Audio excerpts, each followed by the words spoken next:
Hi, we're rolling.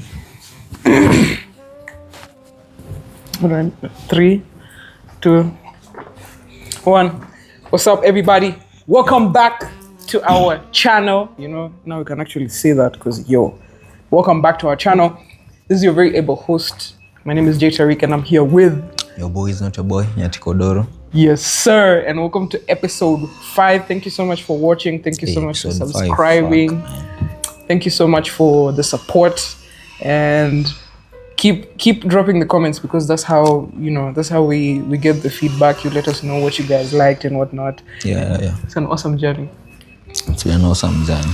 How are you feeling, Rasta? Mimi? I mean, I feel to be fit. I feel to be fit. Life imekuwa tu genza yani. That's wonderful. Yeah. Umekuaje? I've been very present, so I'm grateful for that very much. I have been rewatching Disenchantment season 1. Oh, for real? Yeah. I've been rewatching it. I've been rewatching Legacies as well. I'm on season 3 again. Legacies. Yeah, Legacies is a sequel to Vampire Diaries, the originals, and then Legacies. So it's actually I like it. So hey, I've been good. I've been drinking my milk. Yeah, I've just been good, Maze, and we've been recording. Life is good. On watching Mavitu, I watched some film and it was Samsara. Somewhat? Samsara. I don't know how I stumbled on this film, but Samsara, even like Samsara. I don't know. SUM or SAM? Samsara, just Samsara. The way I'm saying it like that. With an A or a U? With an A. Oh, it could be a U. It has to be. It's a new word. Samsara have to have a U. Samsara. So on Samsara, I was watching this film kuna some dialogue amani. But I just watched the whole thing at the 30 minutes. There's no dialogue still. For real? So I had to pause for a minute. I'm like, okay. Now I have to now use my eyes up plus the music. But at the end of the music film ilikuwa tuna story ingine yani. What genre is the film? I don't know the genre actually. Just the music with the visual. I don't know if it's a documentary, but the way inaanza. I can't even remember. I watched it like 2 days ago. Don't worry. If you watched my status, there's a piece yenye nilikuwa nimeweka hapo hivi. There's a short nini nilikuwa nimeweka hapo hivi. So there's these people. I would say it's venye mimi naweza sema from my perspective, I would say it's a documentary on culture. It's also something that may record our history as human beings. Na vitu zenye how we are, the human nature. Junaweza ona through it. It may cover the nature. It may cover it has a lot of things. It has many facets of film. It's something it's the newest thing that I watched. Na ilini touch to in a way. Ilikuwa na roller coaster of emotions actually. Check. I was just laughing. So the same as I go watch Samsara, ukujoniambia how the film was. So you've plugged us. I plugged you a film. Hey, Maze, Samsara. Shout out to whoever made. Shout out to the team.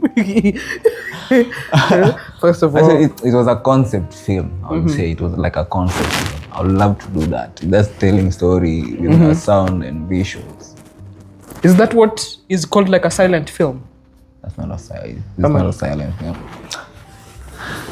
Silent film is silent film is like the one Unani used to do. What's the name of that guy? Charlie Chaplin. Yeah. But he didn't have musical in the... There were no musical. Oh, it was just...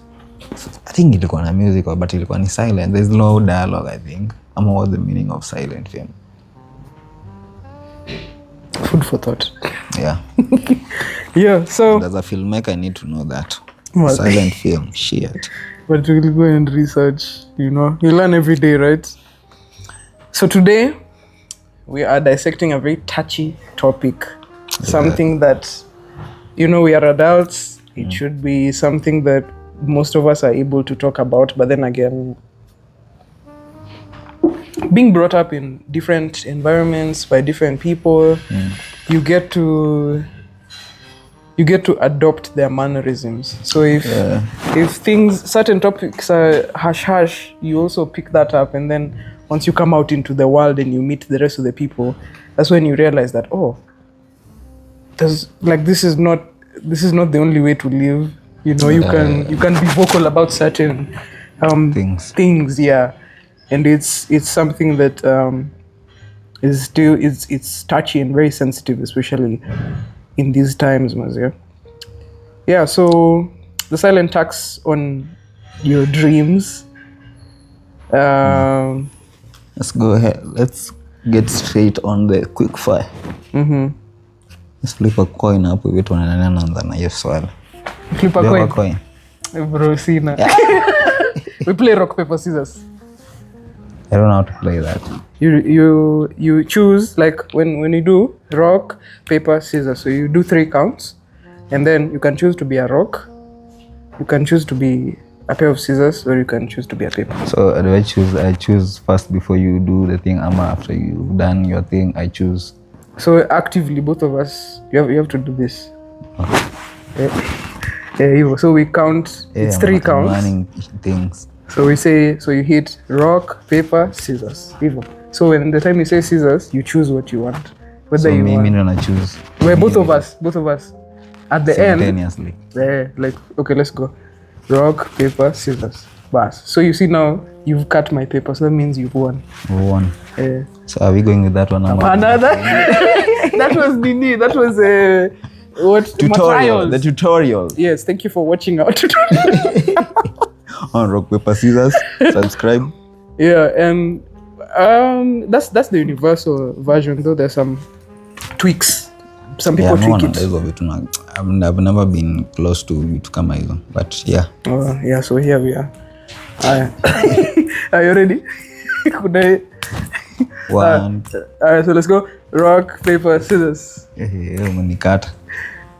By scissors, you do the thing. So it's rock, paper, scissors. Rock, paper, scissors. By the time it's scissors, you choose whatever you want. Shit. Out of the 3. That's a lot. Why are you not ready for this today? Hey, I'm not ready for this, man. Hey. My brain is like, wow, sasa hizi ni gani? Just, man, got me chill. But wanasemanga, you need to discover things. You discover new things every day. And kuna hiyo like, normally feel uncomfortable when you're trying to do something new and you're like, and this is something gani. But Leo, for today, I learned today. Today in your dreams. Today, yeah. Rock. But kale movie The Rock normally anapendanga kuidu sana in the movie. The Rock na Kev. Movie yote wanaanga wana heartless kitu kama hiyo inakaa tu kufanyika na the 2 people. I don't know why. Sindio, because it's a fair way. The Rock. All right. So can I start? Yeah, just start. Yeah, let me start. I ask you whichever. So you have 10 seconds to answer. No, 5. What's the one thing you own that makes everyone assume you're richer than you actually are? That's the one thing that I own that makes everyone assume you're richer than I am. What do you possess?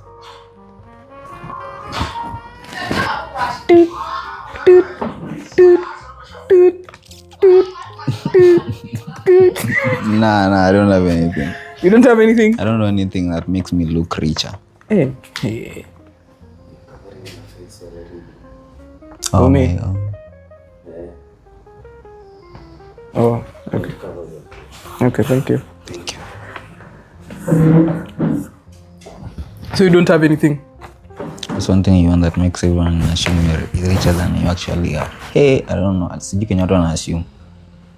Let us know in the comments. What do you think? In the comments. What do you think he owns that makes him look richer than He actually is. Where is it on? Shoot something. What's the cheapest item you own that you secretly let people think was expensive? It's like an opposite of that one. I would say my hair. What's the cheapest item you own that you secretly let people think was expensive? Yeah, my hair. How? So people normally think, okay, like maintaining like this particular hair. Yeah, you can zoom in, you can see. Yeah. Like they normally assume it's so expensive. But my mom is the one who set up my hair from scratch. She's the one who maintains it. She's the one. So no may buy ama. Yeah, so actually people in town stop me and they're like, hey Ras, did you buy this ama? This is your hair? And then I'm just like, yeah, it's my hair. And then they're like, what? It's so nice and thick. Yeah, and so people think I use like Jamaican castor oil or anga hot water from rivers, what? And I'm just like, kumbe tunakulanga tu avocado na kunywa maji, keeping it fresh. Yeah, so that's the cheapest. My hair doesn't cost me what you think it does. Mrasta anafanya kazi mzee. Mrasta wewe. I need to see you soon, man. Shout out to Mrasta. So your hair. Hey, my hair, mother. People normally think, oh, you know, your hair looks like, and I'm like, yeah, thank you. I'm just like, thank you. I actually get a lot of comments about it, so thank you everyone. Do you have a weird secret superstition or ritual you perform when you get paid? A ritual that I perform when I get paid. Once you're paid, you just start. I think in my broke face, like ile time when you but sort out. Sasa kuna some contracts that you're making with the spiritual world. Isa ni mimi. Contracts I'm making with the spiritual, I'm like, man, I need to get some money, and then you don't nikipata. Kuna place yenye ndio endanga. Like every time juu hapo hivi ndo penye nilimanifest hiyo nini. It's like, well, that's where I thought about it. It's like nilikama ile place yenye nilifanyia manifestation, so I normally go back to that place. Kumbuka tu. Do you physically write somewhere? I don't physically write it somewhere, but najuanga hiyo place. So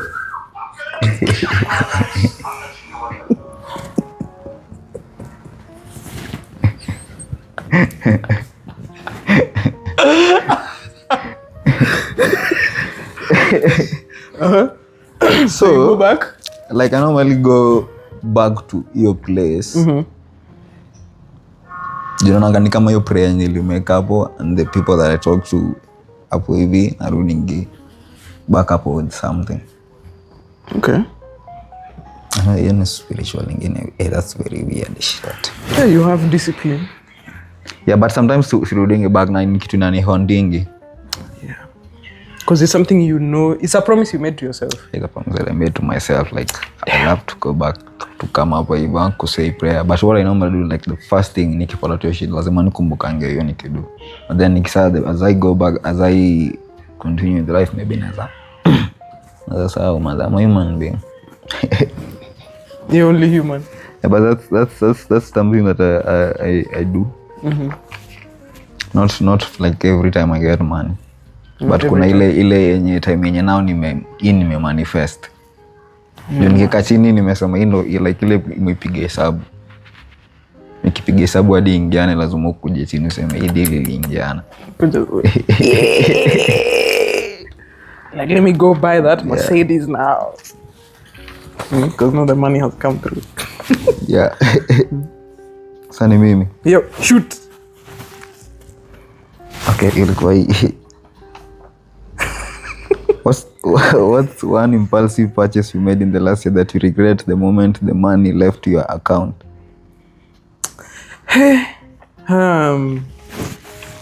Let me say that one thing that I regret buying. There's a product I got There's a certain product, I'm not going to specify. Yeah. But there's a certain product I got. And the minute I paid for it, I regretted it because I had cheated on my normal supplier. Oh. And the minute I just saw the product, I was like, yeah, upper kidogo. Like, I've already paid, now I'm just receiving. I'm like, okay, I regret this. Is there a way to return it? You can't. So, because they don't do refunds. That one thing. It was a couple of them, like 8 of them. So, I regret. And it haunts me up to date. I'm never doing it again, by the way. Learned my lesson. Unajua when you're paying for something you do. But hizo nakwanga na hizo maligret za umelipa kitu. It's like unapata ni imbo. Bas. It's like paying fare nini like 130. You're just in the matatu, your face is scrunched up. Ujabambika na hii mambo. Matatu used to be 50 bob. Now why am I paying 130?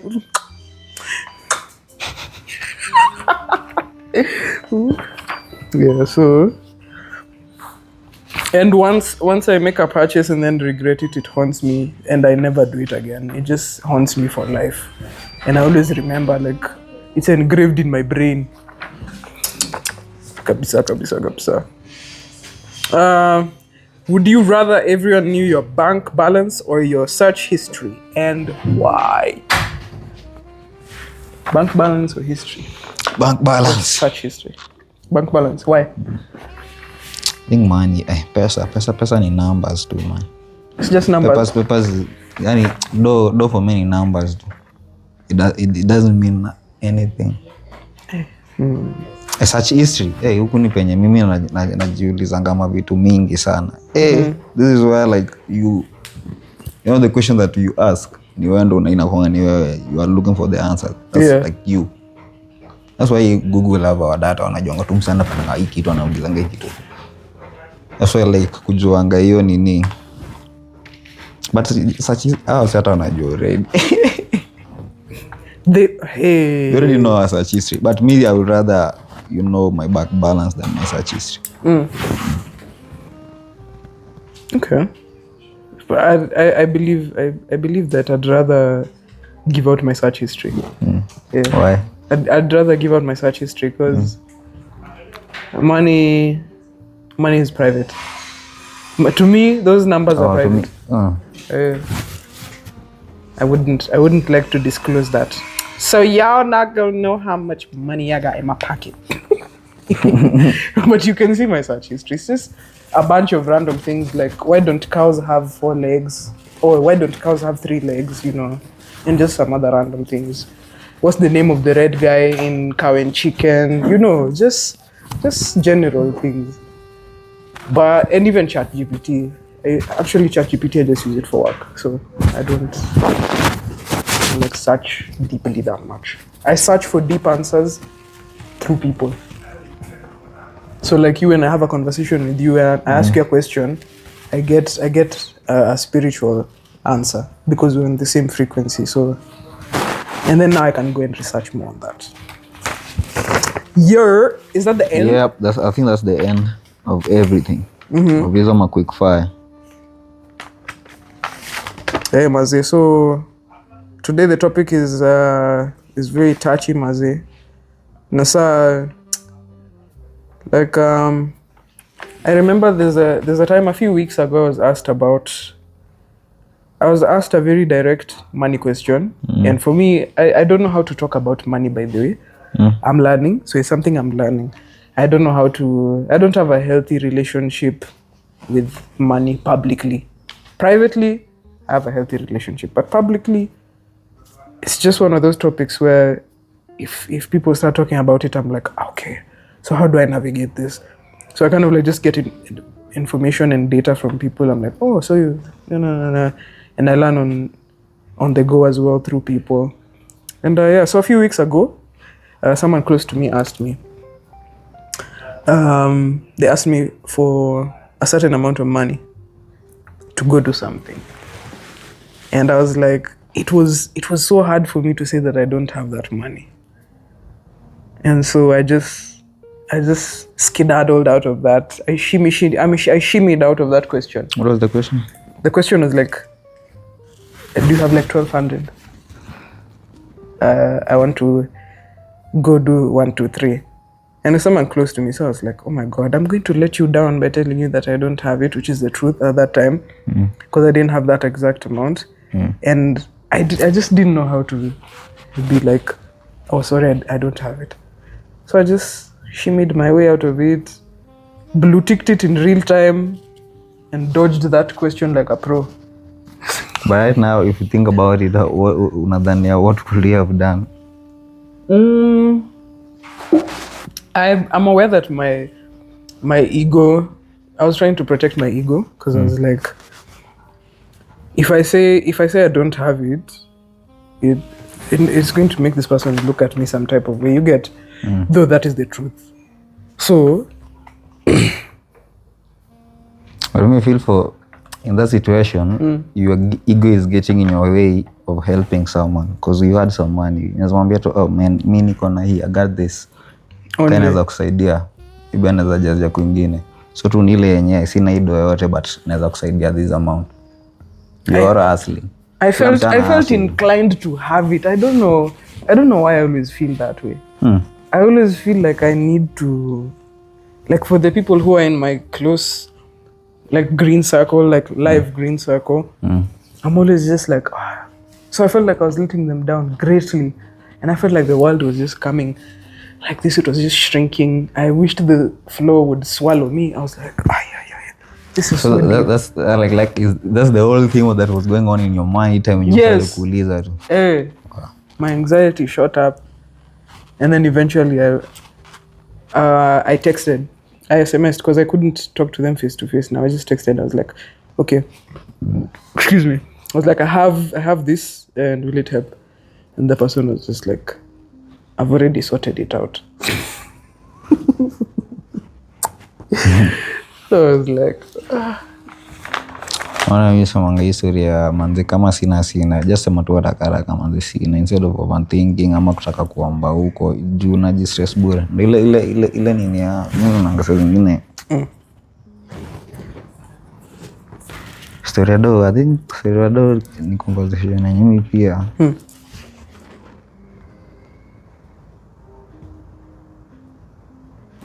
I think kuna ile venye msee anakuambia nangoje mtu amekomboa do na mimi nangoje msee ataniwaido.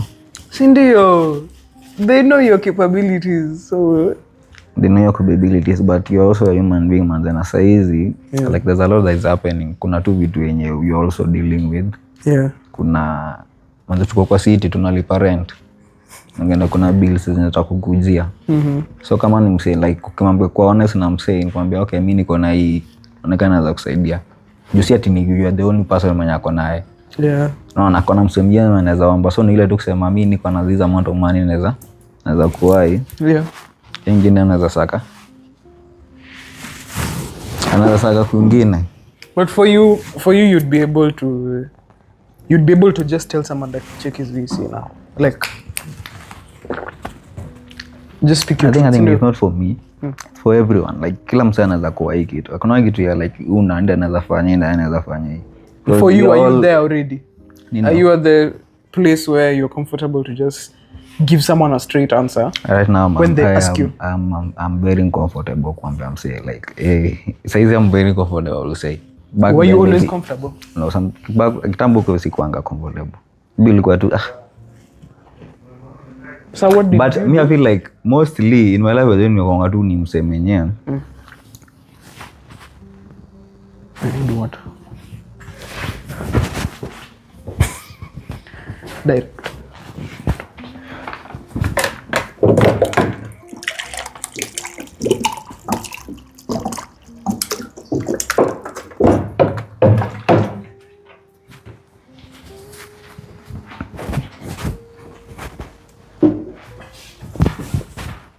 Press play.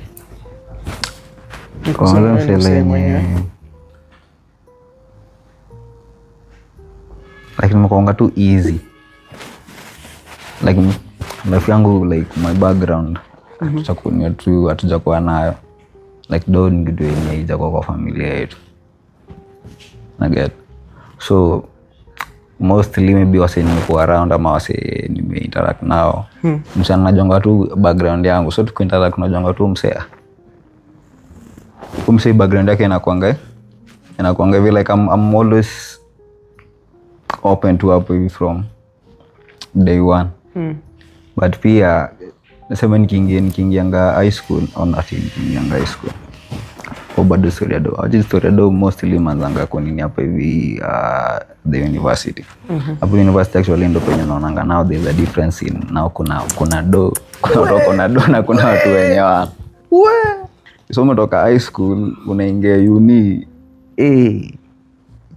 I think that's the pressure yenye na killing watu wengi by the way so I will say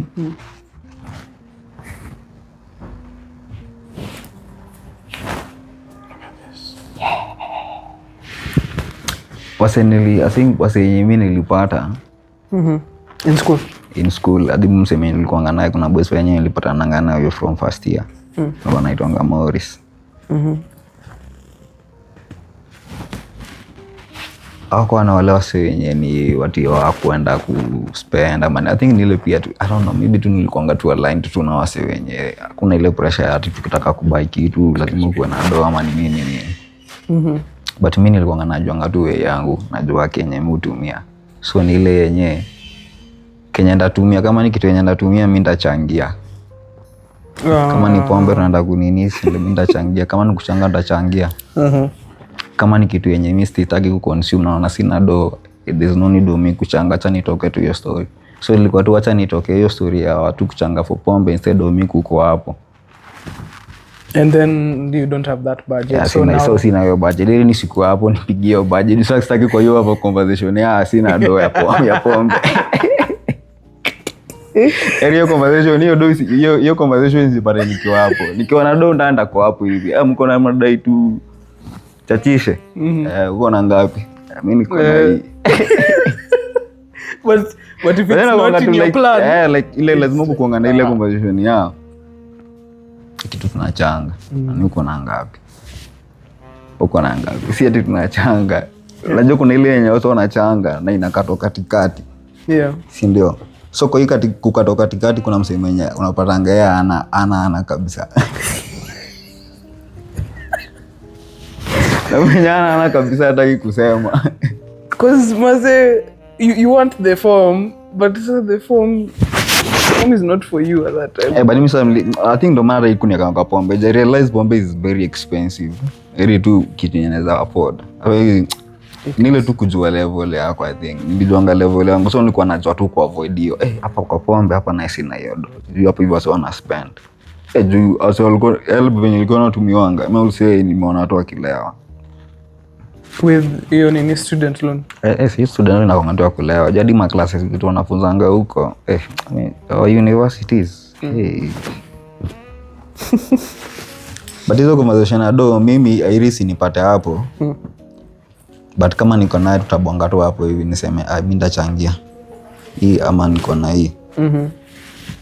And so like have you like ever been in a situation where like tuseme I've called you for a gig and then we didn't really agree on the price. It's not like the way we work now. Let's say a few years back before we had like a flat rate. A flat rate is like a minimum amount that you can accept as a service provider, right? So I come to you and I'm like, yeah, so kuna gig nini Saturday, blah, blah, blah. You pull up, fast forward, the gig is over, and then I give you like a certain amount of money. And then you look at your account and you're like, I feel like this is too little, because whenever you do a project, there's an expectation. There's always an expected amount that you have based on the labor. If you had to maybe hire equipment as well, maybe hire someone, basically just your labor, you have a rough range of what you'd be expecting to receive. Yeah. So have you ever been in a position where someone like underpaid you, and were you able to tell them hata kama it's a friend or just a client? Kama ni underpay. Like hapo unajua tu mzee hapa. Hey. You're between a rock and a hard place mzee. Yeah, kuna time fulani, okay, hii na mimi ndo nilijiingiza kwa hii trap. I didn't ask question. I feel like I didn't ask question hapo hivi. Juu the niggas watching this atajua tu, okay. Alipigia simu, anambia, Max niaje. Kuna gig fulani hapo hivi nataka nikuje nipige ma BTS tu hapo hivi. Akamwambia, okay, ni sawa. Itakuwa siku gani? Akaniambia date. Actually akaniambia ni siku 3. Utanichaja how much? Sijui nilikuwa wapi. Utanichaja how much? Nikamwambia 3. So akaniulizanga for the 3 days. For the 3 days. So after shamaliza hii call, then ndo sasa mimi na kachina jaanza kujiuliza, okay, msame niambia nini? So it's like now I'm trying to load. Kama aliniambia tu ndo kwa excited na kumwambia tu okay, sawa. Mimi utakuja tupige hiyo busy. Kani 3k hiyo 3 days. But it was to be 3k per day. So Juvenye nikamshow hivi hada kanishow dead, nilikuwa tusha agree. Yakakubaliana. Juvenye ni kama ile msako kuuliza kitu hada confirm. 3k. Are you so sure? Ndo nikakujanga huko hivi kufika kwa grao, so ndo naona job. How was the work? Grao nilijua itakuwa easy. Kwa sababu mimi ilikuwa nilijua ni kitu itakuwa easy, jo first project yenyewe tutakuwa tukidu naye ilikuwa easy. So on this certain the first time tumefanya naye. So ilikuwa ni kitu easy. So hii tukifanya project tena nilijua ni wenye tu tunadu hingi, but it was something ilikuwa nafanyika KICC. Such a big thing. I was like, hapa nani mimi ndo nilifanya. The thing is mtu akikupiga hivyo, it's like it was pia napiga na hizo ma quotations zake ama ni so maybe akaenda kupiga huko, I'm pretty sure naye kuna watu wenye alikula. Yeah, but me I will say hapo ilikuwa makosa, ilikuwa on my side. So say this material nilipiga ngalo. You're the one who agreed too quickly. I didn't ask. Hiyo time ni kama nilitoka session. You kwa session na honga mavitu tu zilikuwa tu exciting. Then back then ilikuwa hiyo time sisi I think ilikuwa now January hapo. Is it January ama December? Ilikuwa after ni matanga 9 to 5, so ilikuwa ngatu niko tu yani. Okay, I get. Tumekuwa na story fulani, there's another story pia. Stem tu story tu na do hapo tu bado. So client amenipatia job, tukaenda tuliagree hadi price. So na tuliagree na price hadi vinyo tunaenda kufanya hiki kitu. Ilikuwa proper price, like you may review your like okay. Tumejua venye mboka naenda kufanyika ndio kenye na deliver na nini. So tukamaliza mboka kanipatia deposit yake. So si mimi kanda nipiga. Sasa hiyo day. Always nimepigwa depo manze, kijana amefurahi mbaya. So itama na nini ananianza story fulani hapa ananiambia na si hiyo vitu taniweka kwa flash, utani deliver kwa flash. I don't know, sijui ni kama ni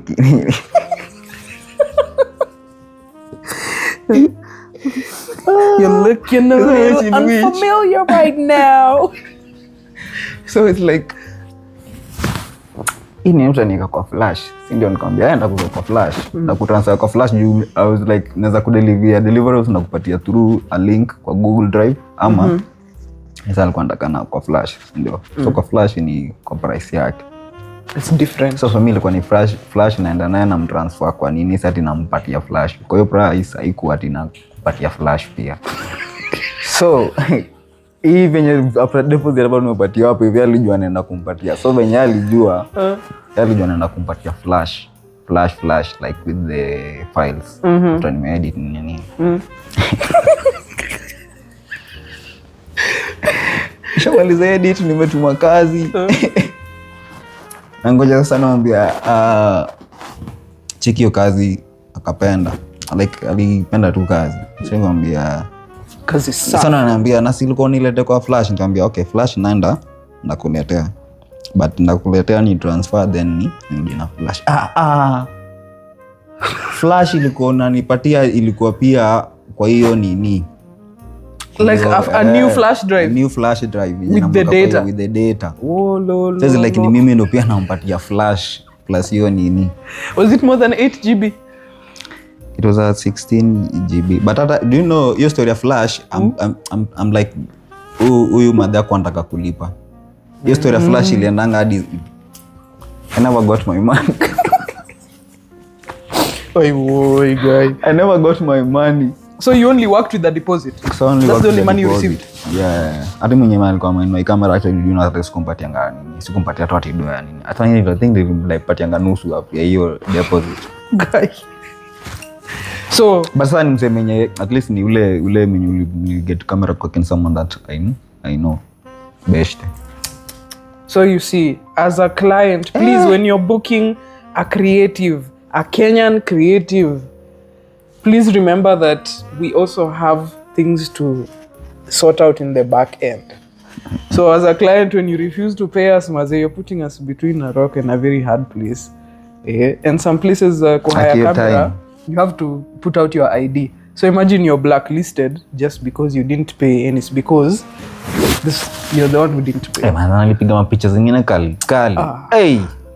Hadi hizo mapicha thing zilikuwa kwa Google Drive. Na time sana nilikuwa unapata na bado hizo mapicha zilikuwa napatia memory. So hizo don nikasema let me just delete this. Fuck us. So you never actually I deleted the nini. Jo mimi nilimtegea hadi sasa nilienda nikasaka hiyo flash. Ukaeka? Mwai. Hadi nilimpatia. So nikuja tukaget hapa hivi now. Easy yangu. I don't need to chase this. How long did you stop chasing after it? I think ilikuwa 1 week. Juu ilikuwa tunabonga. And then akanisha na Mombasa. So ilikuwa si ati like 1 week na mimi kila siku. Actually ilikuwa nambonga na ile ananiambia okay wewe tegea. Juu sasa hii time after story ya flash nimepata flash ilikuwa ni siamenisho hivi tukabonga hapo hivi yote yenye ilikuwa fanya delivery. So time ananiform about anataka flash. Si nikamshow hiyo story ya nini. Miss Paddy is like kwa agreement huko ana story ya kupatia flash maybe tukuje tu transfer ni kwa nini yako. So for her alijua I think alikuwa anaona kazi yenye nilidu na hiyo price I don't know siju manze kama ni photographer manze hebu niambie experience yako na like your first experience tuna ma clients wengine. I'm sure Jumia ile ilikuwa first experience yangu tu na client. Sasa tu ule mwenye nalienda na deposit nilipula tu deposit yake. It's alright if you're watching this. just know the photographer huku hivi kwa nina chance sema. Just know you have a date, Maze. Just know you have a date hapa. But yeah, I think nilana lesson. Ile tuko kwa clear about hizo money pia. T's and C's. Yeah, T's and C's.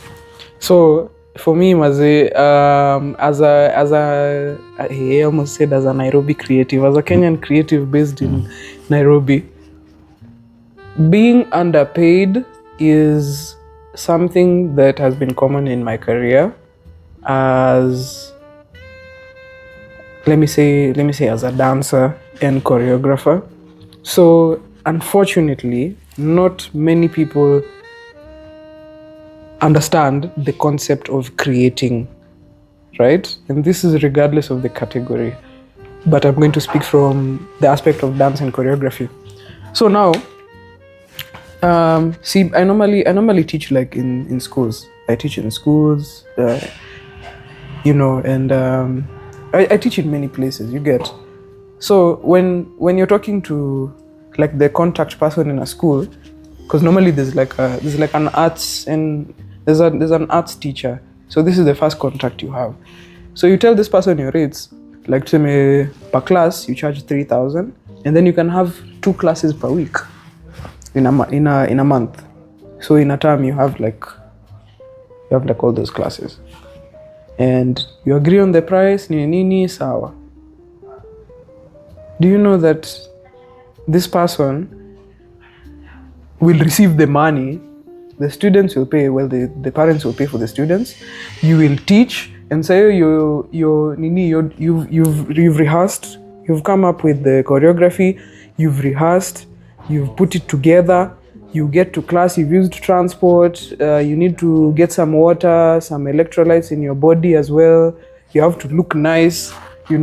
All these things are going without consideration, of course, to the public, right? Because you're the creative, you're the one who knows what goes on in the background. So umefika mazee, you've chapad a whole term of classes, and then this person, let's say for example, because at that time, let's say it's around 60K, your payout is supposed to be actually 90,000 for a whole term. Umse can give you 25 Gs na apote, and there's nothing you can do. You'll follow up with the school the whole term. Man, do you know like transport peke yake? And you can imagine you're not teaching in that one school. You have a couple more. So of course to make it on time to these different places, you're going to use a motorbike or even a cab, because you have equipment to carry. You're in a matatu, you're carrying a speaker, it's not convenient. Plus you're not saving on time.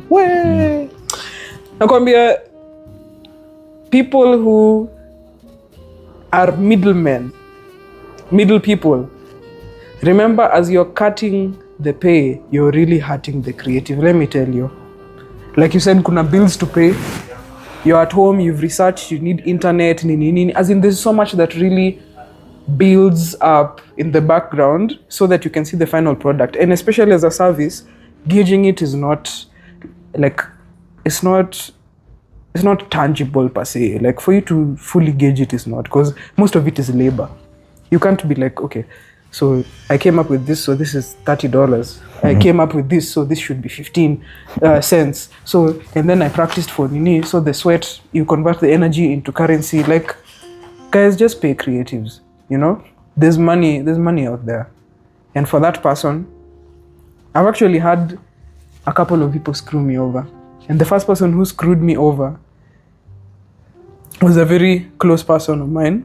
We had created this group, and we'd go to schools. The one person would teach acting, me I'd teach dance and singing, and I'd also coach. Then there's also someone who was doing visual art. I learned the hard way, by the way. So at least you had a deposit. Me, I didn't have, because we were just buddies. Where? My friend. Time ya pesa. Buddy hopped away. Bugs Bunny was just like, you thought I was going to... Yeah, so I've been screwed over. And also trying to convince clients, like, you need to pay a choreographer a certain amount of money, because teaching... And if you've ever been to any of my classes, I'm a very good teacher, so sign up. Teaching is something that requires patience, and you need to have the skill. Because the person has to feel the vibe and be involved. Because you can't just... That's why you guys can tell. By the way, you can always tell the difference in choreographies and whatnot. You can always tell. You can tell this one is this type of dance. This one didn't do too much work. It's just copy pasting. That's why you always say there's real dancers and then there's social media dancers, which is, But yeah, the copy pasters. Aki, by then I'm salty. And I used to walk. The first time this happened to me, I used to walk. Like I'd walk like... My creatives are on a story under payment. Have contracts. Parano, saizi sikuna hizo haven't nini. The creative economy, the creative industry. Yeah. So there's a content creators kind of like a union or money. There's something that I saw some digital creators. I think I've also seen it on TikTok a few months ago though, at the beginning of the year. Actually. And then I stumbled on something today, ilikuwa on Spotify. It's off topic, but ilikuwa something on content. Kuna some T's and C's. Kwa Spotify zenye zina allow ku use your content. It's like they can reuse your contents, join as a repurpose, join as a. I didn't get the information whether I but walikuwa nasema hivyo. So like, hey man. Yo. You know, I was saying wako na data. You know, saying like this Western application that we are using, we need to start reimagining our ways, like venye sisi tunaweza jua be like the models that we are using in the creative economy. Kuna venye I give the creatives ile donyo maybe wanafaa kupata, because tukisema tu ukiangalia tu everything yenye saizi hata ukindo watch to anything on the internet imetengenezwa na creative. Imagine. Yes. So like everything into it's an ecosystem yenye ina run together yenye our government ikiweza angalia vifiti na to build system ama policies zenye zinasaidia wase for could make money. But I feel like ile story ya juu hii nini bado I think ni kitu tu bado itakuwa nini people being underpaid. Kuna watu bado watalalamikanga but ile yenye what do we do? And everything normally comes back like full circle. You have a relative, you have a friend who is a creator, you go to the studio and then you do something, you call someone for a gig and then you don't want to pay them, and then you say that art doesn't pay. Sweetheart, art pays. If you pay, it will. Art will pay. And so I was listening to mwenye nani, the founder of Black and Wine. Mudhoni drama queen. I love that. You know, I love that lady. Something that nikisikiza about your lady. Do you know? I won't say it right now. Wacha tutakuja kusema siku nyingine. But ulikuwa na like yenye tu alijenga. Mimi na system yenye alijenga kuna wenye ina give back to the creative economy. Ina give back pia to the economy ya Kenya as a whole. Blankets and Wines? Blankets and Wine. You know she started the first edition in 2009? Yeah. So it's been like almost 17 years. Mazi. That's crazy. So it's amazing. Not crazy. It's crazy amazing. Like whatever alibiliani ni kuna venye tu I think every creative in that ecosystem and any one yenye employee kwa hiyo system yake kila mtu ana get something asi kitu yenye anaweza lalamika about because kuna value yenye every creative is giving to that system. So wanga creatives wakibuild the community, you build a system, then this system kuna venye na you build sustainable systems zenye zina build the culture na pia zina empower the people. Yes. Juu whatever she's doing, she's exporting our culture to the rest of the world. Juu watu wanakujanga huko hivi unapata ni different. Yeah. Pia Black and Wine hajaifanya tu hapa Kenya peke yake. Amefanya in so many other areas. So I feel like creatives wakianza kufikiria of ways za because we have to think outside the box. Tuko tunalalamika every time we are being underpaid nini. Be the change you want to see. Lazima tuna figure out way ya nini. So kama ni unataka kubuild community, bika camera manze, kama unataka kuanzisha podcast, kama you want to go and interview people on the street, go interview people on the street. Through that you're building an audience ya wase wenye on trust in whatever you are doing, because they will be able to invest in that thing yenye unadu. That's what's up. Yeah, jusana zonga msanii kama tu kubuild like tu unapiga tu ma freestyle, unapiga tu mangoma tu like you hold in parties but tu wasa wanakuja wana enjoy it. But through doing that, yeah, effect kuna venye ina you will say bana saizi we are in new generation yenye there's so much information, there's so many things to learn from, and saizi ma creatives wanakuwa interviewed in all these podcasts ama in all these shows. Yeah. So if you're someone who could be listening to our creatives in wanabonga, cause look in your industry, when any musician au any artist ama nini saka msemenye ni artist kwa hiyo industry yako, mwambie yana manuvaje, manuvaje hizi problems za underpayment. You tunaweza kuwa we are all in the entertainment industry, I mean all in the creative industry, but hizo fields zetu zikonga different. Kuna wenye kwa podcasting, kuna wenye kwa photography, kuna wenye kwa nini. So hizi vitu kuna ndu wenye maybe models zao zikonga different. So ni kuangalia area yenye uko and then finding solutions kwa hizo area. Mnapata kuna watu wengine you have discussions on vitu kama hizo. And the change starts with you, by the way. It always starts with you. Just make that first step.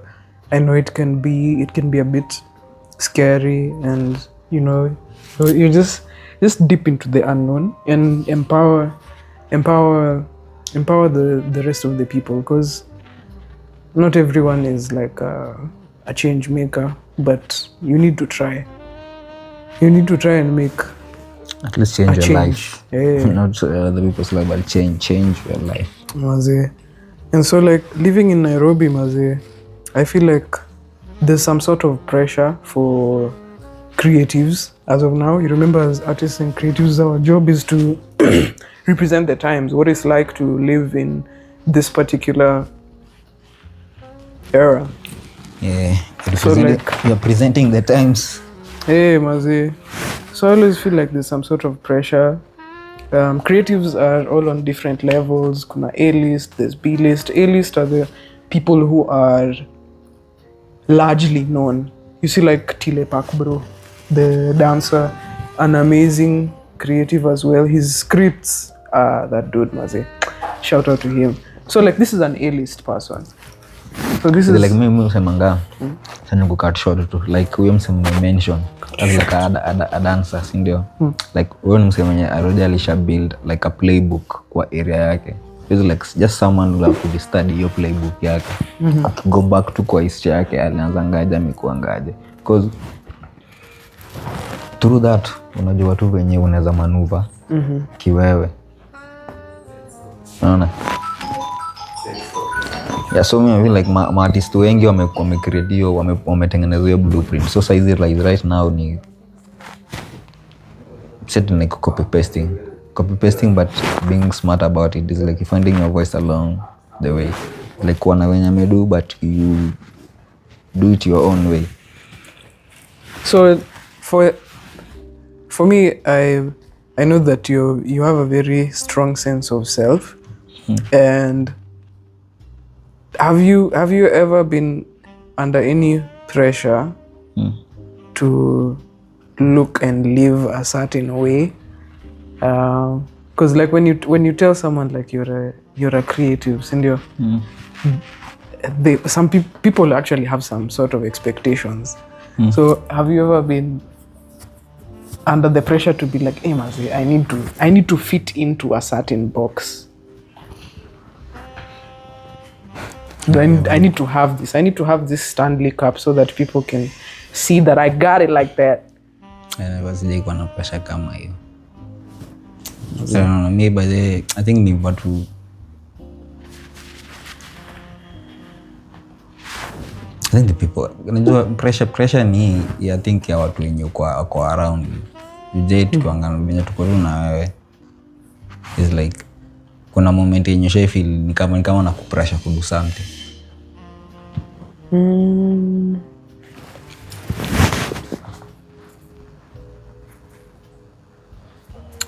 I wouldn't say like the pressure directly came from you.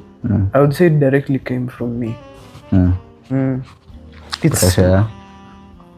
See, but like to kind of like give a certain answer or be a certain way. So the pressure comes from me. Like if you'd ask me something like, Jay, are you free on Saturday? I'd be like, oh, I'm trying to figure out the answer. What are you trying to tell me? What could it be? How do I answer? So all this is going on in my brain, and I'm like, instead of me just like you're trying to think the answer to give me. Yes. But the pressure is coming from me. The pressure is me against me. It's like, so you need to answer a certain way so that instead of me just being like, listen, I don't know my schedule for Saturday. Learning. Yeah. No, it's learning. That was a few years ago.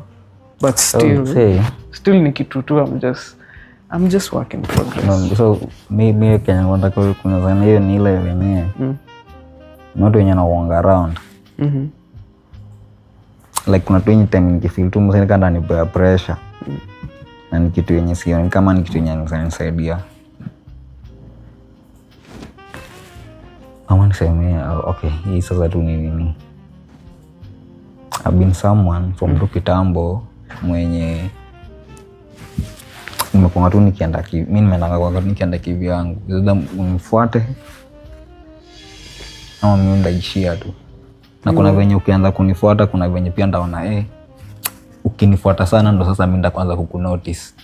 That's the thing. But nakuanga nile yenyewe mimi just on my own. You don't have from shule. Anyone can just stay. Mimi sijaikuwa na ile pressure kutaka tu kufanya nini. Sasa niwe ndo utaingia kwa pressure yangu. Juu mimi pia nataka kama niona nakuga kwa pressure, juu mimi nataka msanii kwa pressure. Dunia nasema ngaza friend ukiona nakupatia pressure. Una go to along hiyo sisi mabeshte. Juu mimi hadi wezi ni pressure na ngusho. So kani kitu yenye siwezi kufanyia, pia lazima uko unafikiria.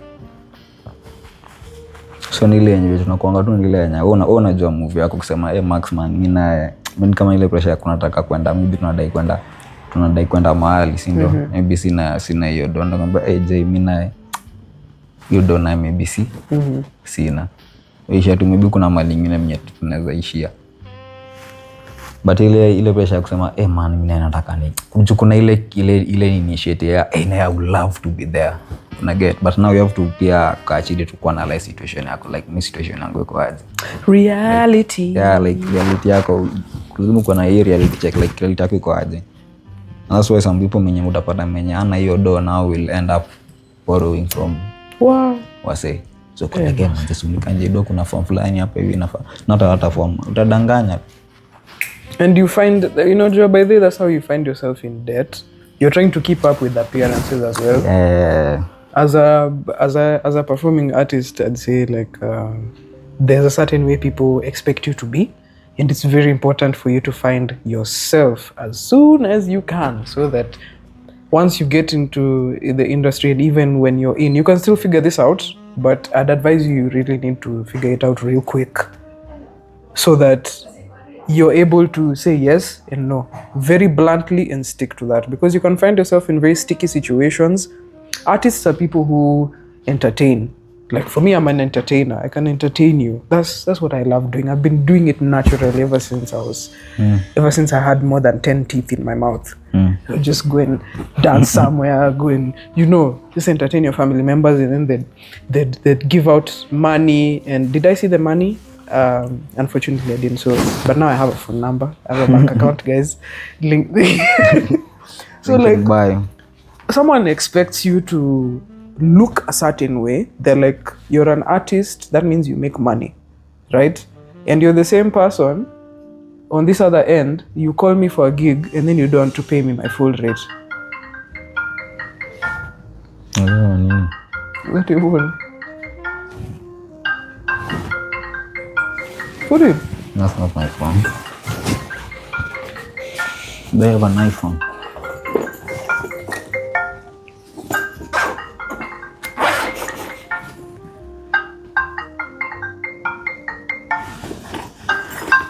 What the fuck? Mjini koni. Hello. Ni aje? Poa. Kwa aje? Hizo bado tunamalizia kurecord podcast.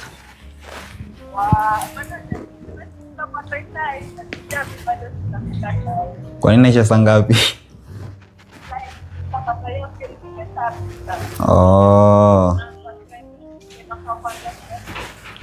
Nikatafika later hadi mimi. Ndo uko kwa gari? Natoka na few. Natoka tu na few. Saa ngapi? Sijui. Saizi 7:15. Hey. Lakini nikaenda fika late. Tebu acha nimalize then I'll call you.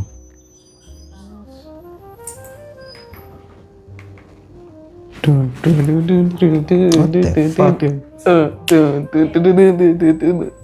Ini simu sijaisikia ikilia. My phone is always on silent.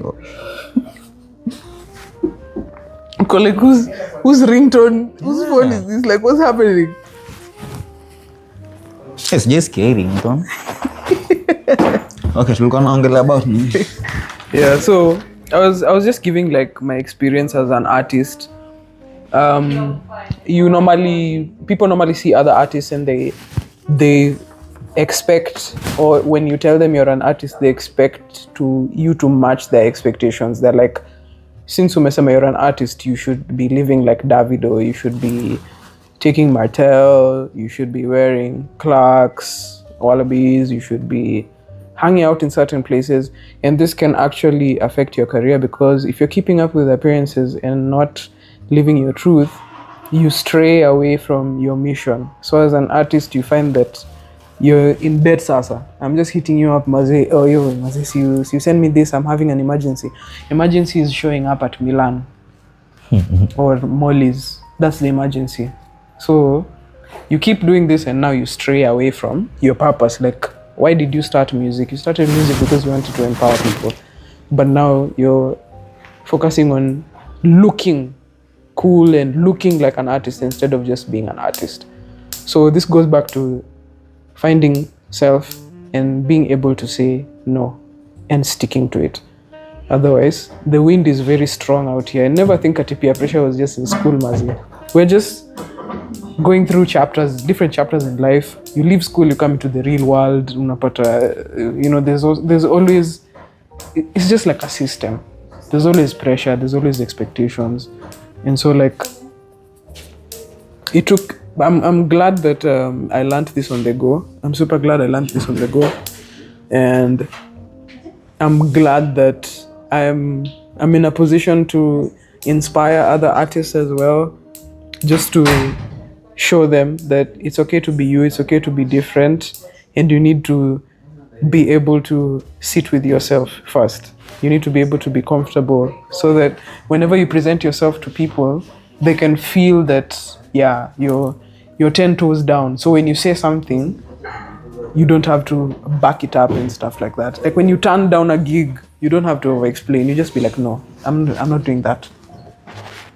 Unfortunately, I'll not be able to.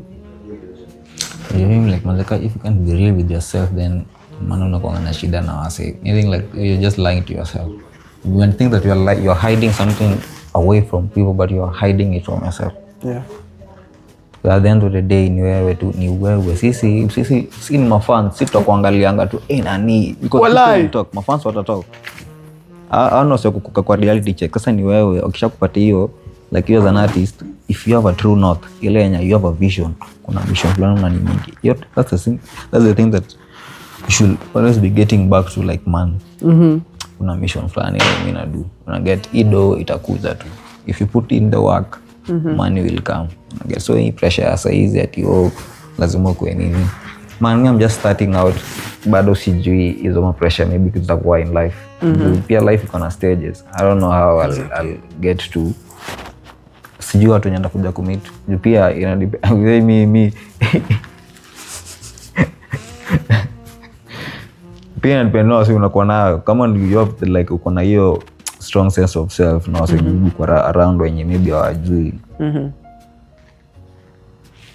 Nilo tu unajitoanga tu kwa nini. You look for ile area yenye there's no less, tunaendanga kwa you go to where there's less resistance.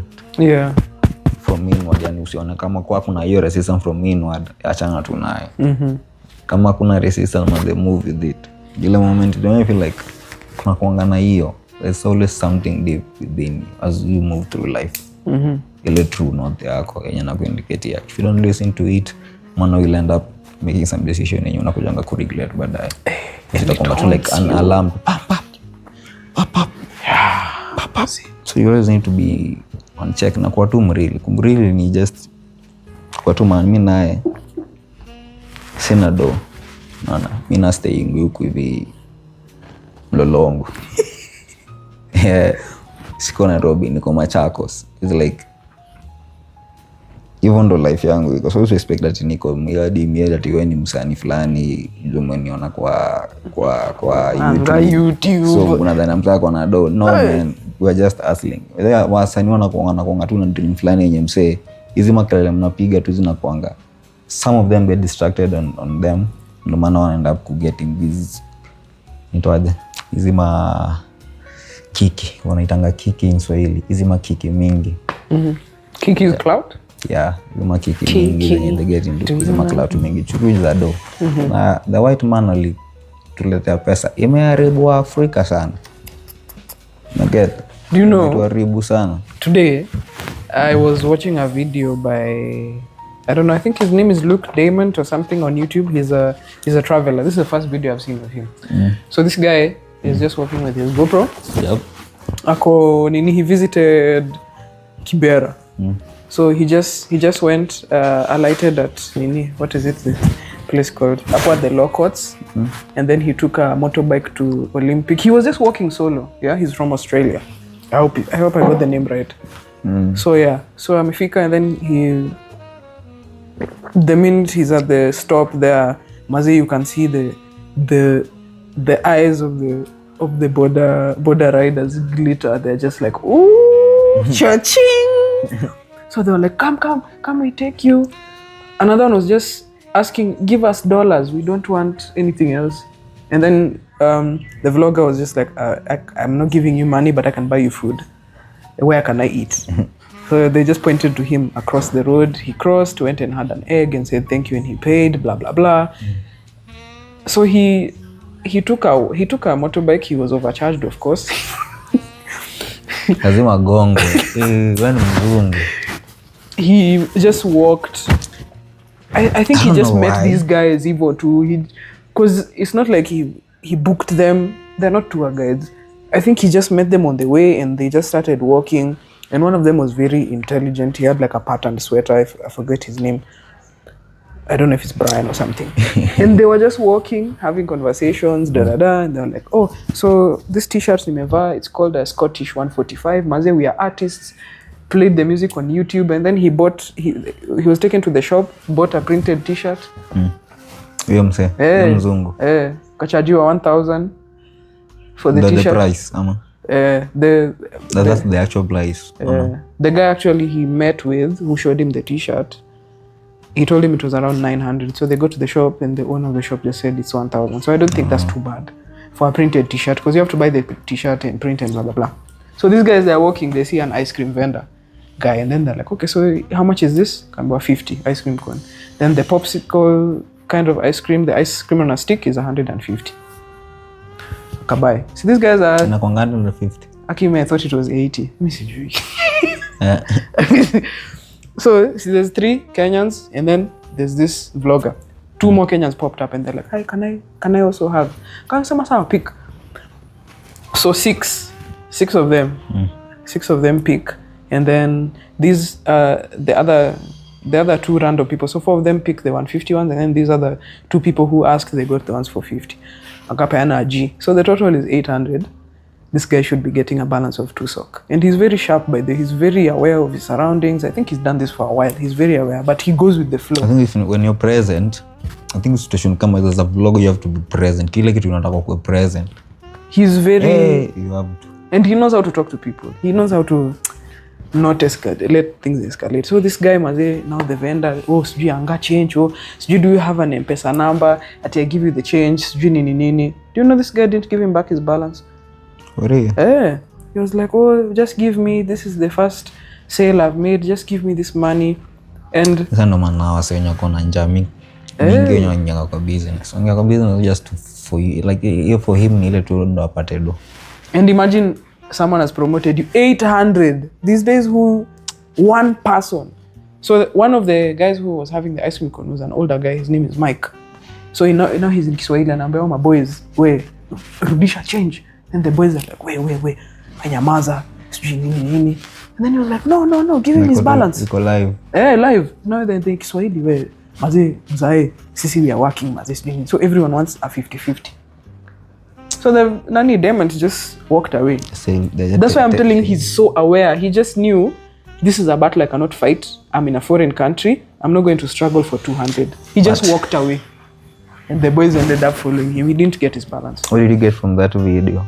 From that video? Story, your story, like, it's sad to see that we value money so much more than human connection just because of everything these days is just a currency. This is someone you've met on the road. He's bought you ice cream. He's supported your group. He's bought a t-shirt, paid in cash. And then bado you're squirming and struggling for his balance. Like, it shows you as youths what we have seen. It's all about the money. It's all about the money, but it's an eroded, like, that's an, like, there's no value up with. Exactly. Like zero, none. It's like money, it's money before values, money before morals. Exactly. I think it's money before morals. Yani mananga like ukiwa na wase wenye okay, ni morals, ndio, but pia it also tells you about our economy. Right. Like it's a lot of things. Si tu kitu moja. That story has a lot of things. It tells you about our moral. It tells you about their current. Your morality, kama ni mse mwenye uko tu na doa yako na ningipoa, una haja ya kwenda kufanya vitu kama hivi. Na get. Na kama you don't have the money. Kama unanga hiyo do, wewe una hustling, hii opportunity imekuja, wewe ni mzungu. Stories za nini zina morals unakatangana hapo, values unakatangana hapo. Non-existent. So need to, it's a reflection, it's the reality you live in, and need to then to accept money. How do we solve the issue of money? And these guys were young. They were 20 and 21 and 20. Two guys were 20, one was 21, I think.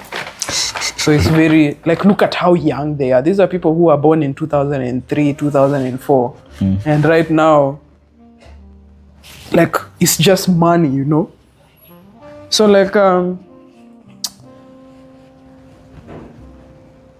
if you had a money problem, like right now, as the artist you are now, if you had a money problem and whatnot, would you be comfortable disclosing that to like to me, a close friend, or even like a family member? A money problem.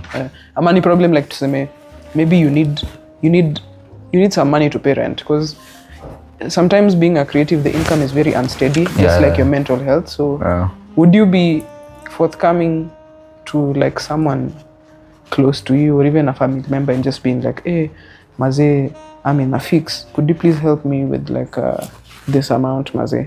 I need something. Because, you know... Okay, for me, I've not been in a situation nataka kuambia mse. But I've always believed that I have something in me yenye naweza niletea do. That's valid. Na get something like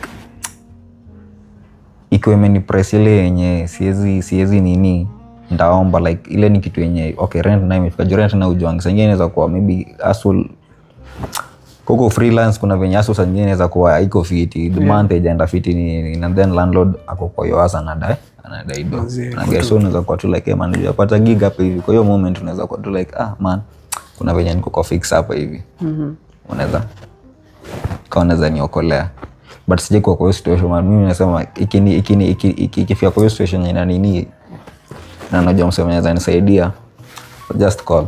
But story ya do mimi borrowing from wase, but mimi culture yenye nakuanga nayo ni ile ya nyamini kibora au la normally kama ni kitu na refund na kuambia ngatu nisaidie I'll refund you.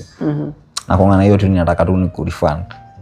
And if it's a soft loan, I feel like kila mtu kama tu uko na budget yako fulani hapo kiwewe. Definitely. So kama nimetoa hiyo nini umetoa hiyo kitu ukaniwai, so mimi it's good. Mimi nikipata itakuwa nimejaza nayo tena na kurudishe. So that's mindful. Acha nikurudishe hiyo nini. Guys, give Nyati Kodono loans. He will pay you back. And by the friends don't pay back loans. Easy ma soft loans. Rianga will help me with 320 I'll refund. Mimi for me penye uionanga ni bado ndakuwa tu kwa shida. Kuna hiyo shida ukuanga. Mimi siku moja nikuja kujitoa kwa hiyo shida. Kama bado niko kwa hiyo shida ndakuanga tu nikiomba. But nikishajitoa kwa hiyo shida I want to be now be nini. So ndakuwa tu mimi ukiniomba na kuwai and refund. Like hiyo kazi ya refund kwa tu venye nasema. Like if you have the money, you can actually just be, you're comfortable. But if you don't have the money, you have to be sketchy kidogo. You have to be fishy. But sometimes pia nimekuja kujua juu hizi vitu zinaintel vitu mingi. Kuna kitu inaitwa budgeting na do. I think with do, if you really want to know about like your money usage, ni kitu yenye ni kitu yenye mimi nimekuwa nikitry lately. Ni kitu yenye I've been on for like 3 months now. Consistently. Nile tu kujaribu kufanya kuona like where does my money go, like understanding where my money goes, nione how I can allocate, like kuwa present. You realizing do inakujanga unajua tu okay kuna rent, this is umechilingi, kuna hiyo bill ya rent, kuna food nini and then so do yenye mbago unafunga tu umechila mimi msaki kwamba unamwai ama sasa ni kitu cha kutumia tu. But I have to change your mindset. Yeah, now I have to become an artist. Niko na dream. I have to invest in your dream. Now I have to sit down kujua kuna pia malido yangu imekuwa ikienda. Juu kishafanya hesabu ina month ama tu utakuja malido yako inaenda. Uko like hapa na I really want to acha hii do iendange hivyo. Ama is this something that ina make sense in my life? Yeah. So don't know now. This is something to cut off from my bill. So you don't yeka. Now I can buy canvas. Now I can buy spray pens. Na vitu kama hizo.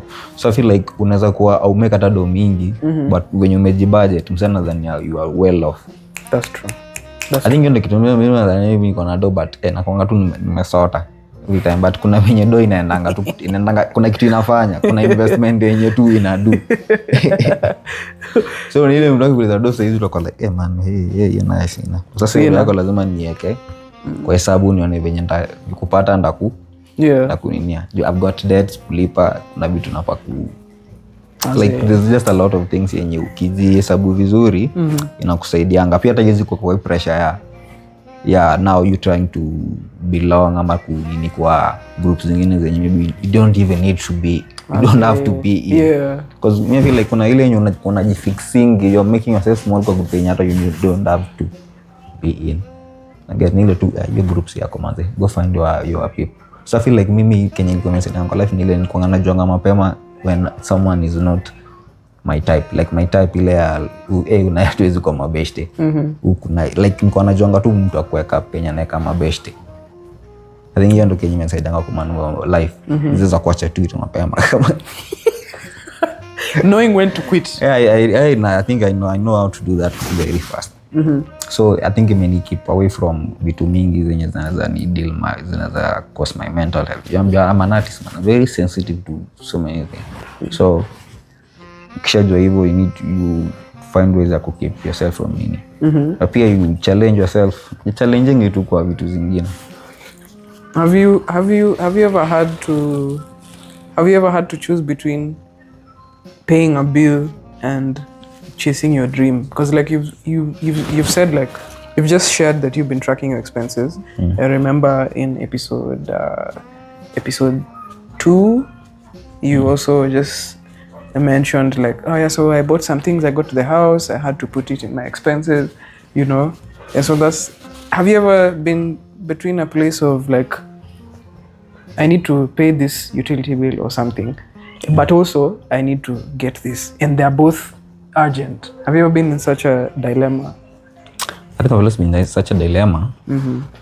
And najua me when I started like doing kufanya tu kuandika tu masukuna money, ni buying paints. I think kubuy tu ma art supplies is something that I've been buying from kitambo. Nilikuwa nipata nimebuy book tu hapo, ama nimebuy makala zimeka hapo. So it's something that I've been doing. But now unajua as a kid, like there's that inner child No, but now you as an adult. Now kujua kuna vitu zenye zinafaa kuja, now kuna priorities zenye vitu zinafaa kukua. Now there's the rent, there's the bills za vitu za kukula nini. And then kuna maji, kuna electricity. Hizo tu vitu zote. So napata kuna time fulani I think hiyo day naye hiyo question swali muuliza. Nilipata nilibuy art supplies mingi. Na sikuwa nimelipanga rent. So hiyo kitu ilikuja ikanika kwa pressure. Now I have to work. Don't ni make it. So juu nilikuwa ningelipa hiyo rent ningekuwa tu nimechill bado with other kama sina hizo art supplies juu I had other art supplies.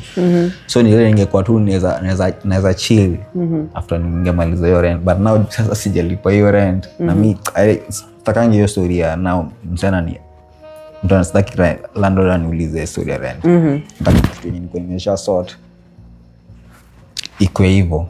So hiyo back then like hiyo time nilikuwa like pata nimedu nini. Juu nilishafanya hii purchase. Actually that's the purchase hadi nilikuwa nikisema hiyo ni purchase yenye nilifanya nilikuwa like what the fuck. Did you regret it for a second? I think from then and then I had a conversation now just hiyo journey now like do yangu I say hii journey ya financial literacy is a journey that I'm on right now. Kwa tu hiyo journey ya kujua do inatumikaje na nini. So kuna some say nasema ni mantazani show about history ya you know what you can't measure what you nasema you can't what you don't mean. You can't measure what you don't track. Yeah, something like that. Something like that. What you don't track, yeah. So nile you have to track hiyo kitu yenye unataka kumesha. So nile nataka kujua na spend do yangu aje, nataka kutumia do aje nini. So I have to measure shit. So ndo kukaa chini unasema na realize kumbe nikiallocate hivi I want to be having pressure ya rent, I want to be having pressure. So from then imekuanga tu easy peasy but yeah ni journey tu. The journey you're on. Like man I need to piga ka shot hapa hivyo like ka shot by skuma. Akibeza piga shot hapa hivi so kumbe hiyo sonde ilikuwa was you get back to the house was now you're hungry you're like ay you're hungry and late. You're late but now you're just like I think now you're nearly being present now thinking I'm late but I'm hungry. And then you remember you don't even know your neighbor manze because squeezy people don't know their neighbors. Squeezy manze tuko in the city manze, we're not living like in the village. But we need to make the village in the city.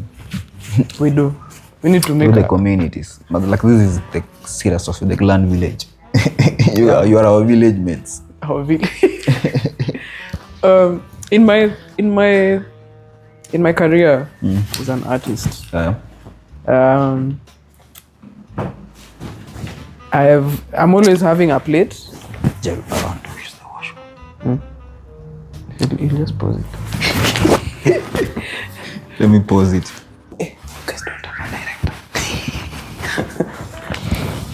Yeah, so I was just sharing that as an artist, I always have a plate out, and maze, honestly, my plate has been full of exposure, maze. Mi nimekula exposure, you guy.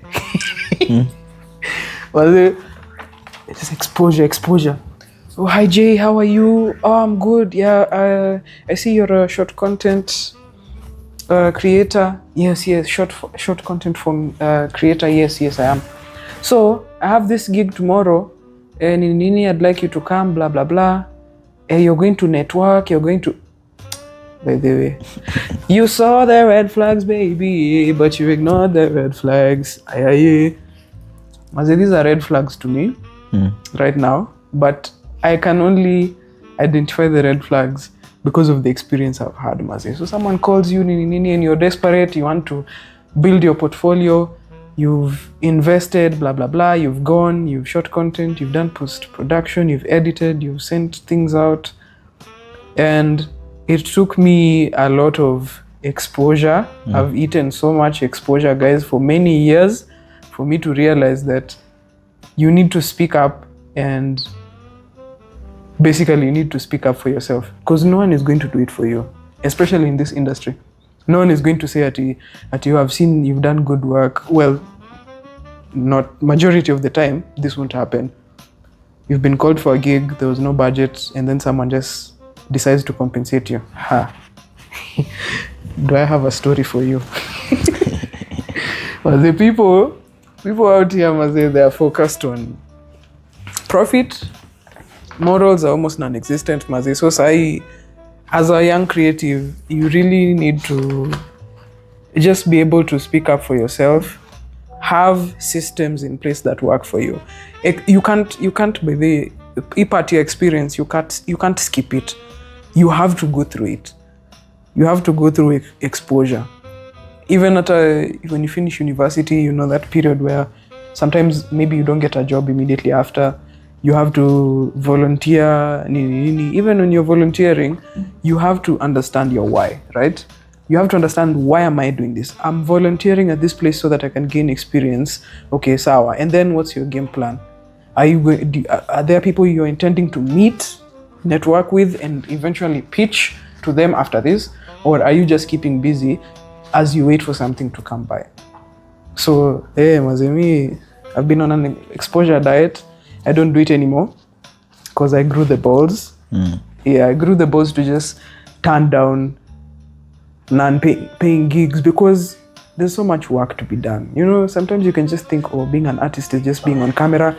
Hi guys, come buy black maua, blah, blah, blah. And then that's it. Yo, a lot of work goes into like putting out content. And as a creative, you're the only one who knows about that journey. You know what it takes for you to put out content. So respect yourself. It always starts with you. Respect yourself. Be like, for me to create like this piece of art, it took me 3 to 5 days. You know, it took my time, it took my energy, it took my mental energy as well. Emotionally, you committed. What would you like to get out of this? That's why I'm always saying the first question you should ask yourself is why. And this is the first question I always ask. I don't ask how, I ask why. That's the first question you should always ask yourself as a creative. Why? Why am I doing this? And sometimes you can still volunteer, you get, as long as you know what you're getting out of this. Because Maze, you're precious. Being an artist, it's a blessing. And don't underplay what you do. Maybe I'm not good enough.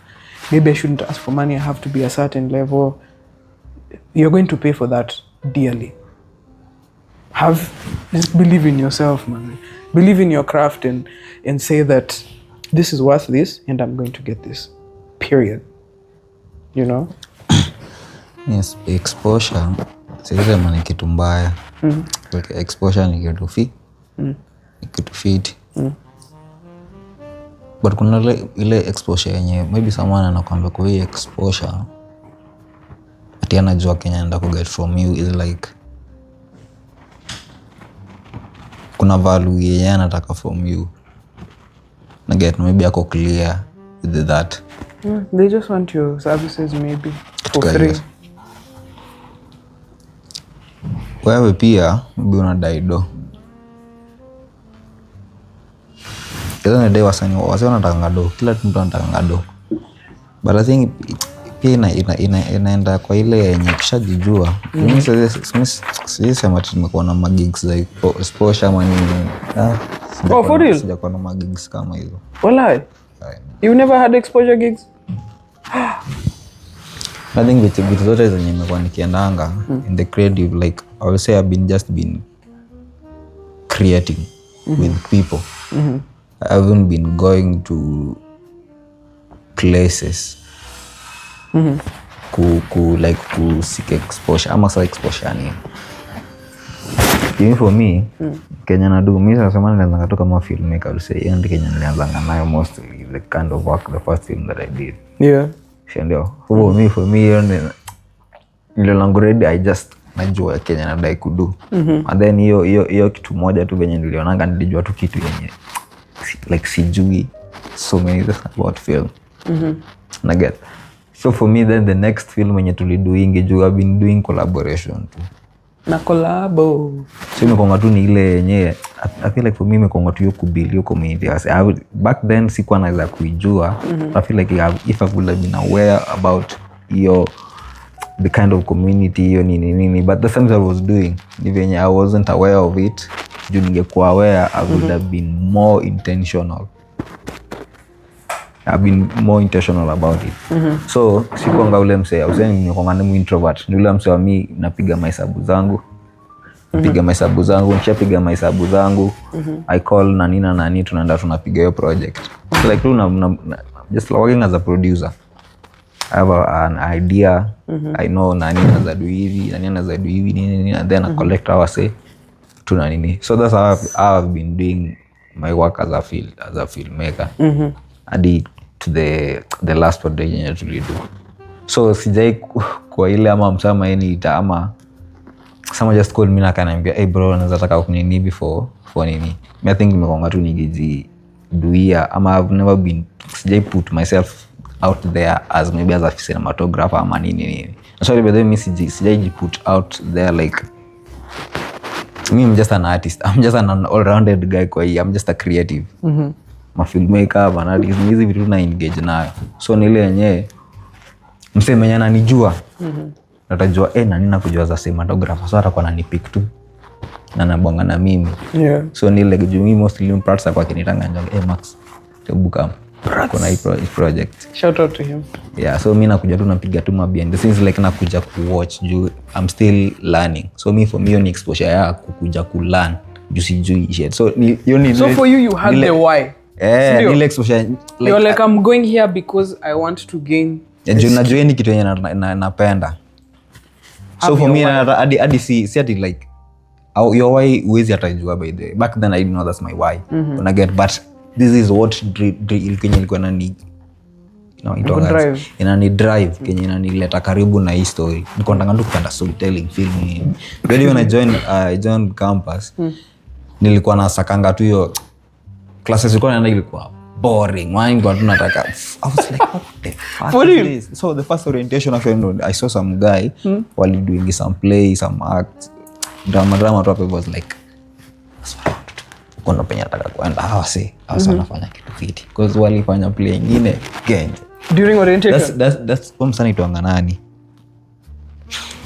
I don't that name. I know that nigga's name. Why are you Akech? Anaitwa Akech. Okay. Akech Coffee. Palikuwa.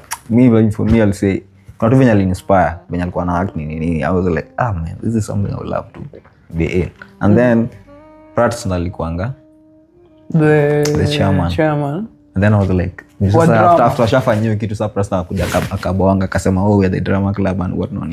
And then from then I saw Prats and then I followed Prats. Not like followed him, nilichukua namba yake mimi nikaanza kumtext na about nini hadi nikaingia hivi kwa hiyo nini, but still kuna kitu tu yenye bado nilikuwa na feel nimeingia kwa drama club hadi tuna interact na wase, but still hapo hivi bado kuna kitu yenye na feel kitu yenye bado nadai. Now when you saw it tanga makamera now filming tukaanza kuongea ma stories za film.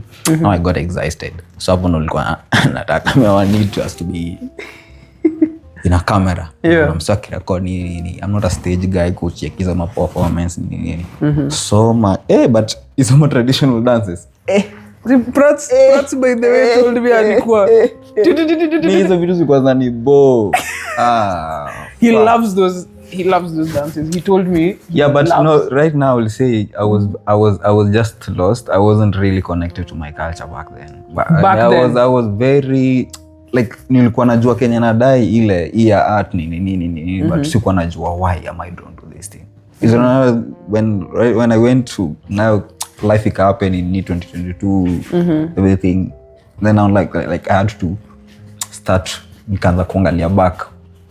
Now me asking myself now why was I doing this? Why have I been in this place? Mbona nimekuwa nikifollow hiki kitu? Now so nikishajua hivyo now naenda na move forward with a stronger why. Now nikishajua what I really want to do na future yenye nataka with my craft na nini. So like ile time at the siku I didn't know my why. I was just doing it. I just knew I love storytelling. I love being around creatives. Juu ilikuwa tu just a free world ukiwa around place. I don't want staki kwa place yenye mko people just wako tu wanaogopa. Juu kuna venye tulikuwa tumekaa tu tumechill. And then nilikuwa high school, mimi nilikuwa na banga tu mother tongue. Hii story ya kubanga kijaka, juu tulikuwa tu wase wengi manze, si tuko high school huku ushago. Kama mambo takatubuka English mingi na so tulikuwa tunapatanga most tulikuwa na banga tu kizu. Hizo manini kijaka. Basa huku kulikuwa sasa mwenye ukiwa hapo hivi around yetu wako tu like man must change lugha sikubonge lugha nyingine nini. So it's like yako very anxious about me some to stay stuck kwa around watu kama no. Do they make you anxious as well? Hey, no, like just disturbing, unani distract, but not making me anxious, unani distract tu. Juu utakuwa like man tu ongelongeni tutokenya hapa hivi tuone subuku hivi. I want us tukifanya kitu yetu to do shit na to do kisisi. It's like we be in the present kama unataka kudu tunaifanya. Like tupate itakuwa makosa. Ilikuwa tukipata ni ndio.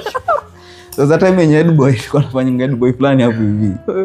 Tumekaa chini tulikwanga you just wait for the night surround mahali mnaketi chini.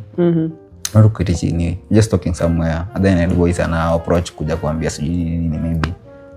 Hajaona kuja kuna job yenye botu walibitoa kusema tu mwana maboys wamekamali so anakuja kuuliza maswali. Then tulikuwa tu tunangoja head boy akuje. So unakuja tu hadi ufike hapa. Unafika hapo hivi shwap. Kila msee shwap. Nothing beats a jet to a holiday. Hey, your time man. Yeah, so maybe I will say man the drama napenda tu yo like I've been a free soul from kitambo tu. So sijaipenda place yenye ndakuwa na I feel stuck that when I feel that resistance within me then it's something that I need to evaluate. So nimekuwa na that true north from to kitambo. Though culturally I wasn't connected in any but nowadays sasa unaanza getting back to your culture and whatnot. Kuna so many things about us yenye inaku ground. So you knowing your roots kuna mwenye sasa ina make now everything now makes sense. Everything now becomes a whole. Now you're not working against each other. Just is like on the mind, the body and the soul.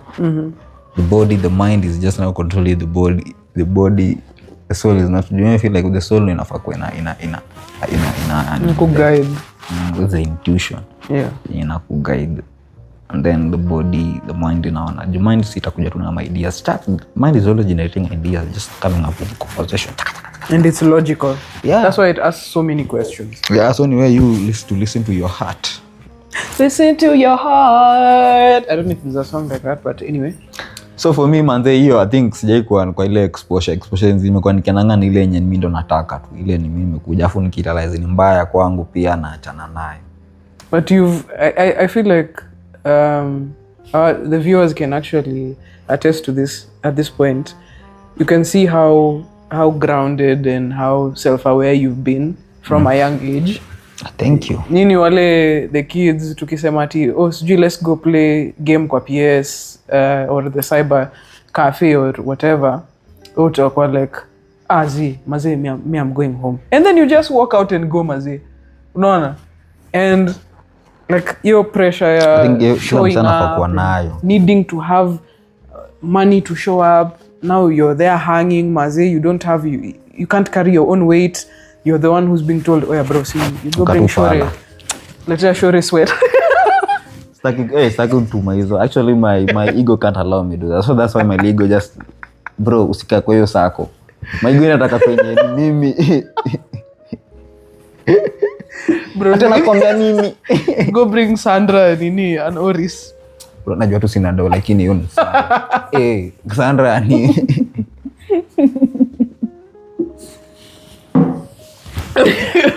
But I think that kujijua tu, I think nimejijuanga tu from imenisaidianga.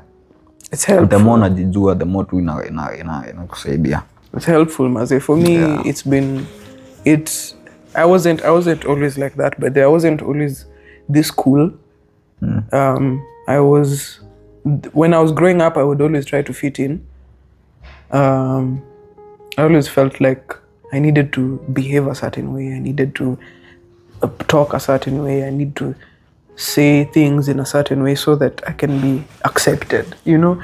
Maze, I was still children, and we had like different paths. But these days, now I'm like the younger Nyati Kodoro. These days I can just tell you, oh, you guys are going, okay, so our guys have fun. And I just dip without feeling guilty and without feeling like, oh, I'm not fitting in, because, hey, Maze, as a kid.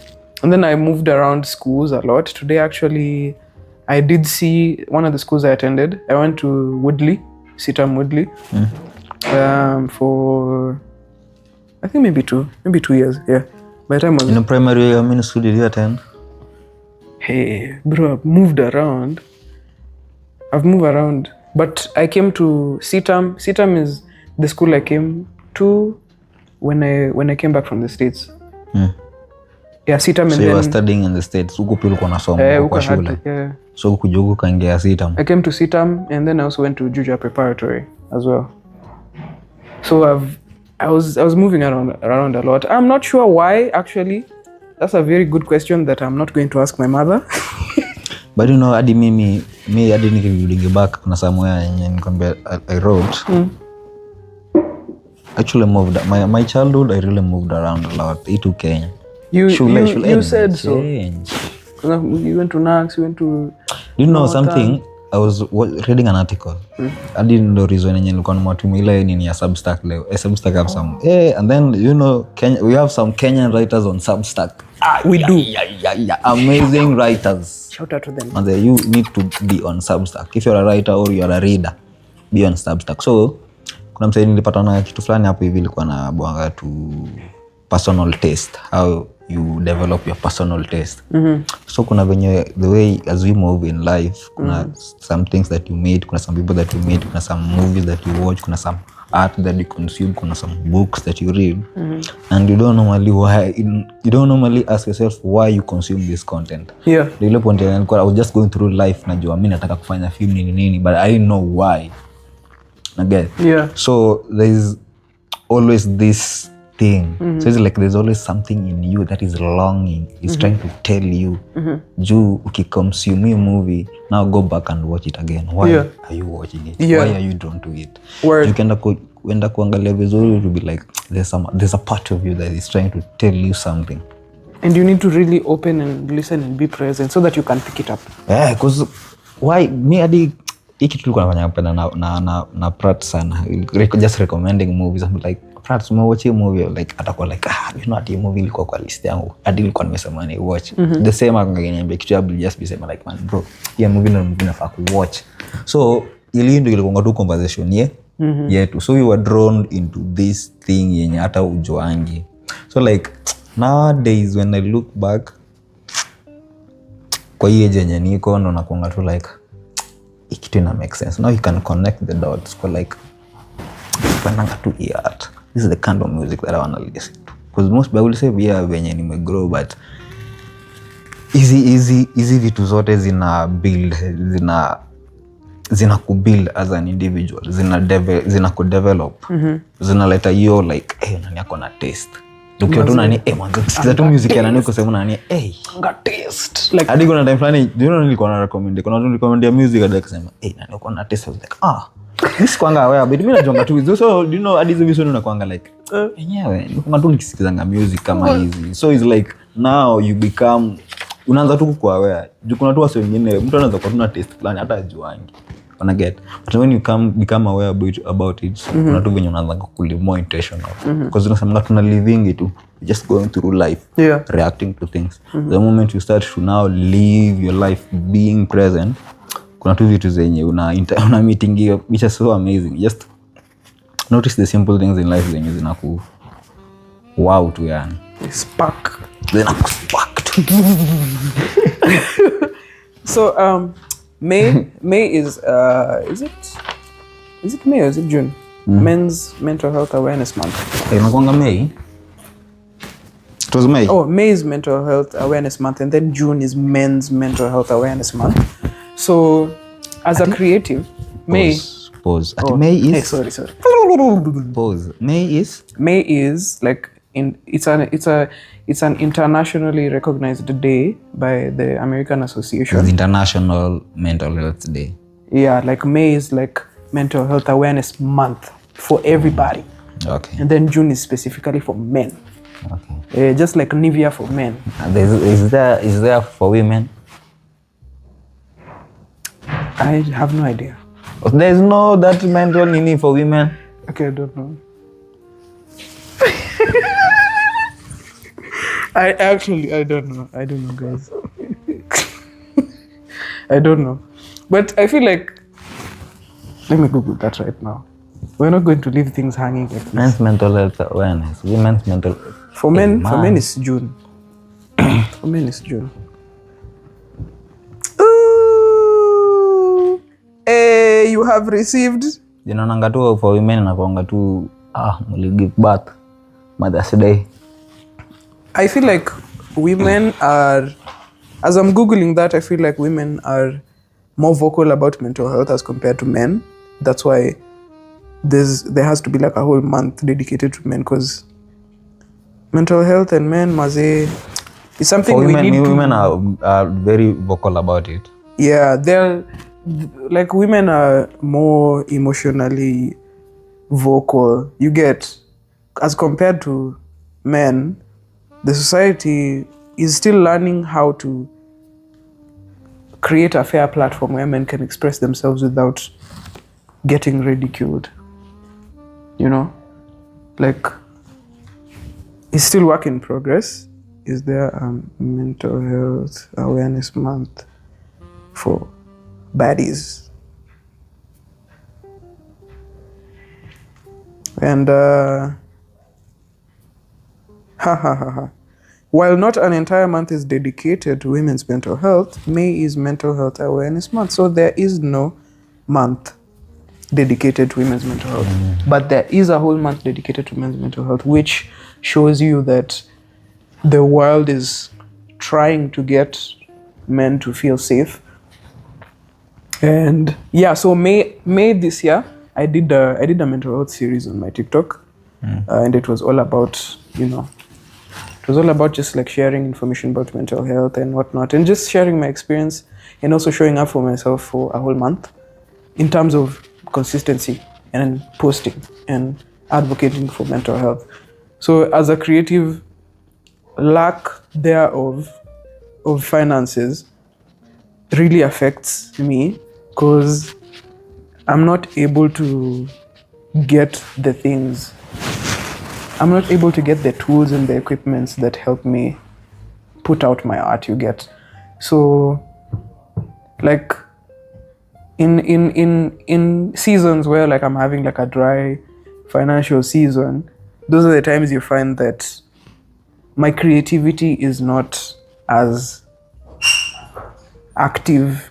It's not like things are not popping. But the minute I have the money, I can just do my things. I feel more comfortable, and my creativity comes out a bit more natural, as compared to when I don't have. I'm just like, I'm trying to build a house with sticks, man, and I don't have enough sticks, so now I have to improvise. And I feel like, I don't know, have you ever had such an experience? Like, what is your experience actually with? What is there like a correlation between your financial life and creativity? My financial life and creativity. Like financial. And it affects my mental health, Yeah, like your financial status. Does it affect your creativity? Do you get like mental blocks? How do you still keep creating when you're not able to financially fund your art? Actually, for me, the way I maneuver your story of financial with the I'll say nikianza, I just, before now responsibilities kuja is adulthood. Back then najua bado nilikuwa na stay na someone. So me kuget ilikuanga tu any money that I get ilikuanga na investing itu kwa. Ndio hiyo bwana, nikishapata do hivi na call kina nani nani tuko na ka project fulani tunafaa kudu. Ama ni ma meeting tu ya brainstorming on ideas nini. So most of my money penye ilikuwa naendanga zilikuwa tu na investing on huko kwa projects, kwa hizo projects hizo ma transport, but like film is just a lot, you know hizo time nilikuwa naifanya tu like for me it's just ni kama a hobby, nikitu napelekanga do huko tu, but sikujua na invest, it's an investment yenye sikuwa najua. So then life inahappen now, responsibilities inakuwa, and I have to look on, kuna some priorities zenye sana I have to look at. Now I have to survive, I have to keep myself alive. Yeah. And giving myself, I have to do some works. Now what can I do? It's the creative work, but ni ile work yenye unadu. Is it the vocation yenye unadu to get money, ama what is it that you do? Profession is like a profession. Yeah, profession. Photography and editing. So ni ile you find that I was doing it to nini my najifanyia to me to nini tu message yangu kujicreate tu at yangu ama hiyo film. But when I realize man, hii kuedit ama hizi video zenye tadu, najua for me naifanya tu because it's an outlet for me. Creativity is an expression for me. Like for me sioni kama tinafaa kunipatia doa ama inafaa kunipatia nini. Is that your passion? Itu ni kitu yetu nenye nadu.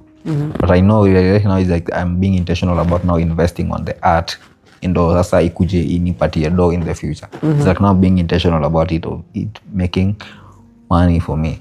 But so now is like at this stage that I'm in, I have to be real about situation yenye niko in. So ndo hiyo there's art, there's your dream and nini, but now kuna life. So nile yenye okay, I have to pause on this. Kuna vitu zenye I have to now do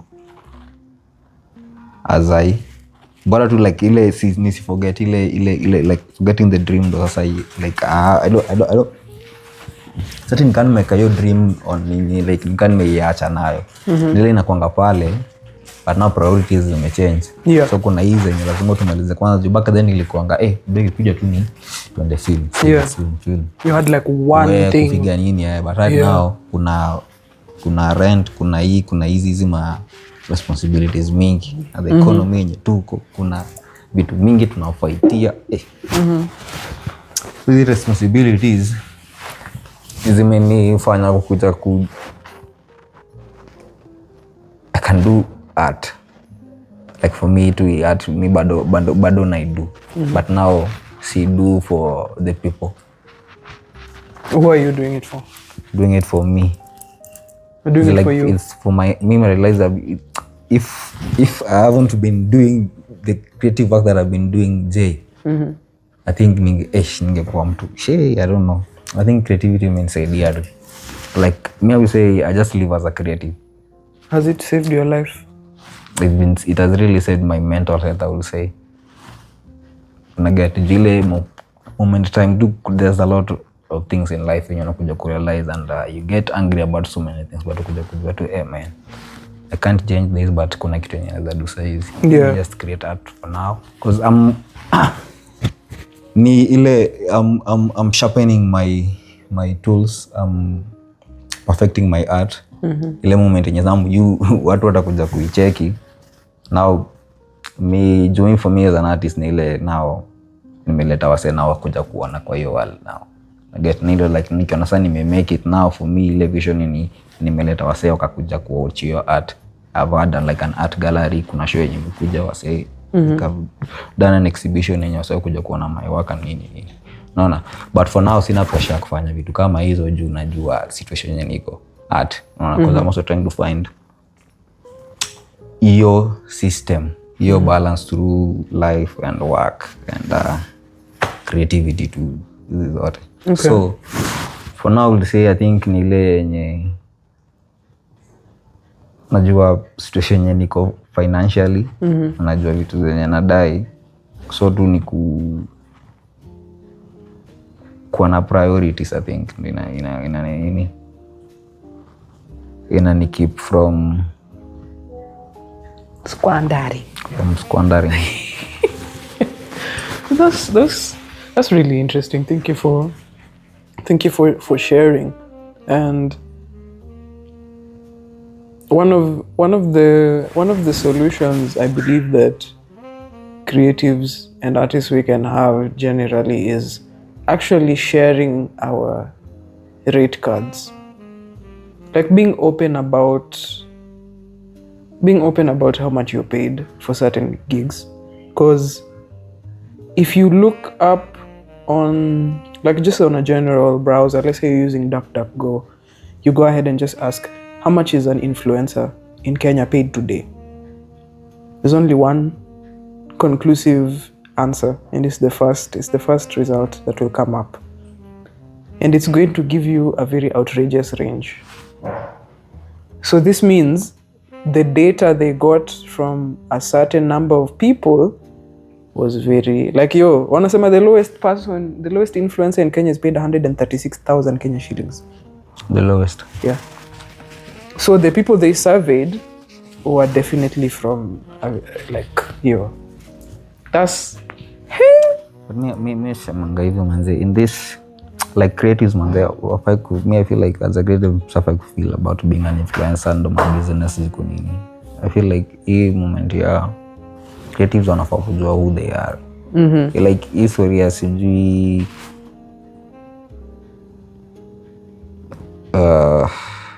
complain to about do every time, like we're not being paid. We're not paid enough. We don't have money. And then the day me was as an influencer.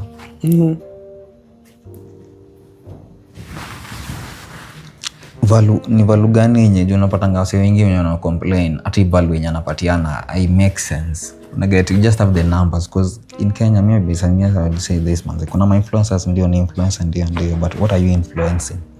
You just have the numbers, you have the people. Maybe you look funny one day and people like your content, look kind of viral, just people like you. Brands want the numbers. Yeah, they just want to throw some things up with wapate a few nini, but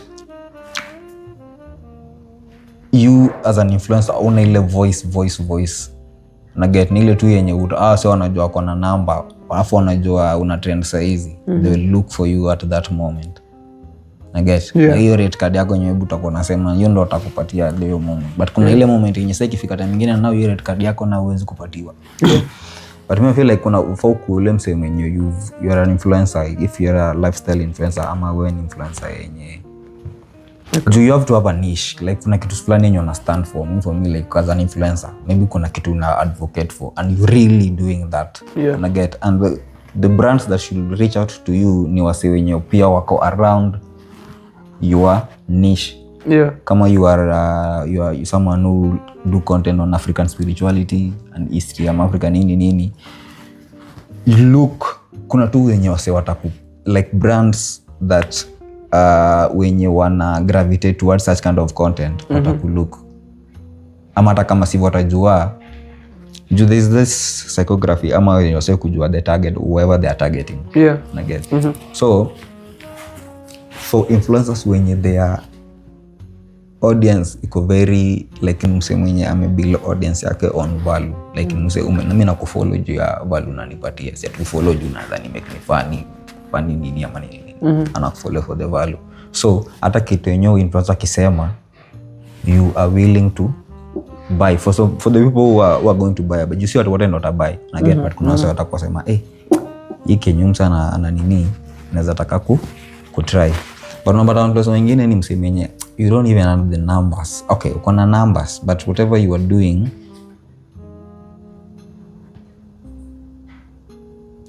I think I'm just someone who is more focused on vision. I'm saying a value the I'm saying anapatia wase. Like what value are you giving to the people at the end of the day? Juu kuna mse ako na watu wengi. Na unapata watu wengi ni wanafikiria tu kama yeye. It's like that's a waste of. It's like kuna venye ukishapata watu hivyo, kuna venye unafaa kuinfluence wase. Na venye una think like you need to take these people kwa ile journey yako, kwa ile vision yako yenye unataka kunini. Sasa tu kwa lead kwa hizo brand deals tu. Just buy.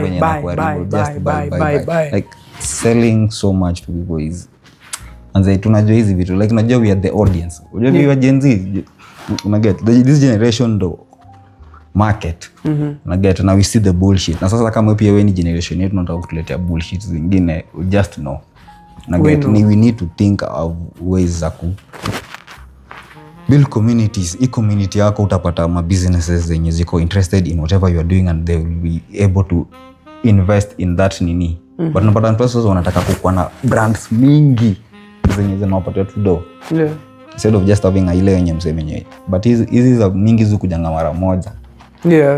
Get just build a community yenye uko tu na ule brand wenye you do work with. Kuna tu wenye nyinyi mfanya. What's your mission statement? Yeah, it's like you are all building each other as you go up.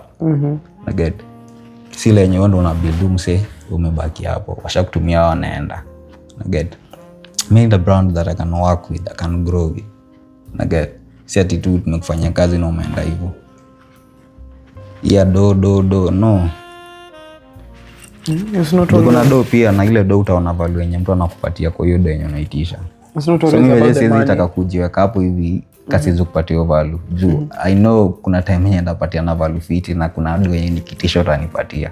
Get but sasa hizi siwezi kuitisha do ya value siwezi kupatia. So just know, you have to know your place. Utakuwa unitisha watu 40,000 maybe project yenye una do is like unaitisha do ya okay, you are a beginner, kuna venye unaitisha do ya expert huko. Yeah, it has to make sense. Jua tu uko happy. Charge ile according to your level.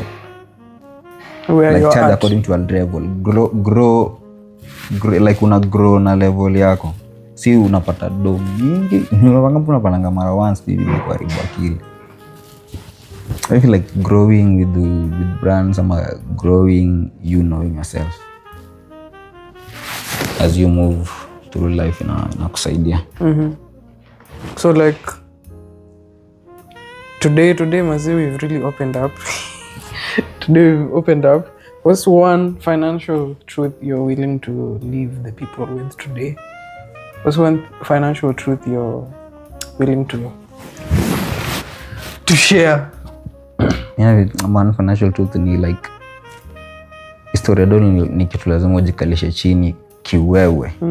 Not anybody, ni wewe na ujue situation yako. If you're someone who is paying, kama like you're a creative na uko na bills ama uko na rent nini, jua means yako like when you wanna live, jua like have a budget na get to change your budget. Yeah, so it's like hata ukicharge unajua ngona charge ingi hii ni do yenye itaku hata ukiseme how do I put this.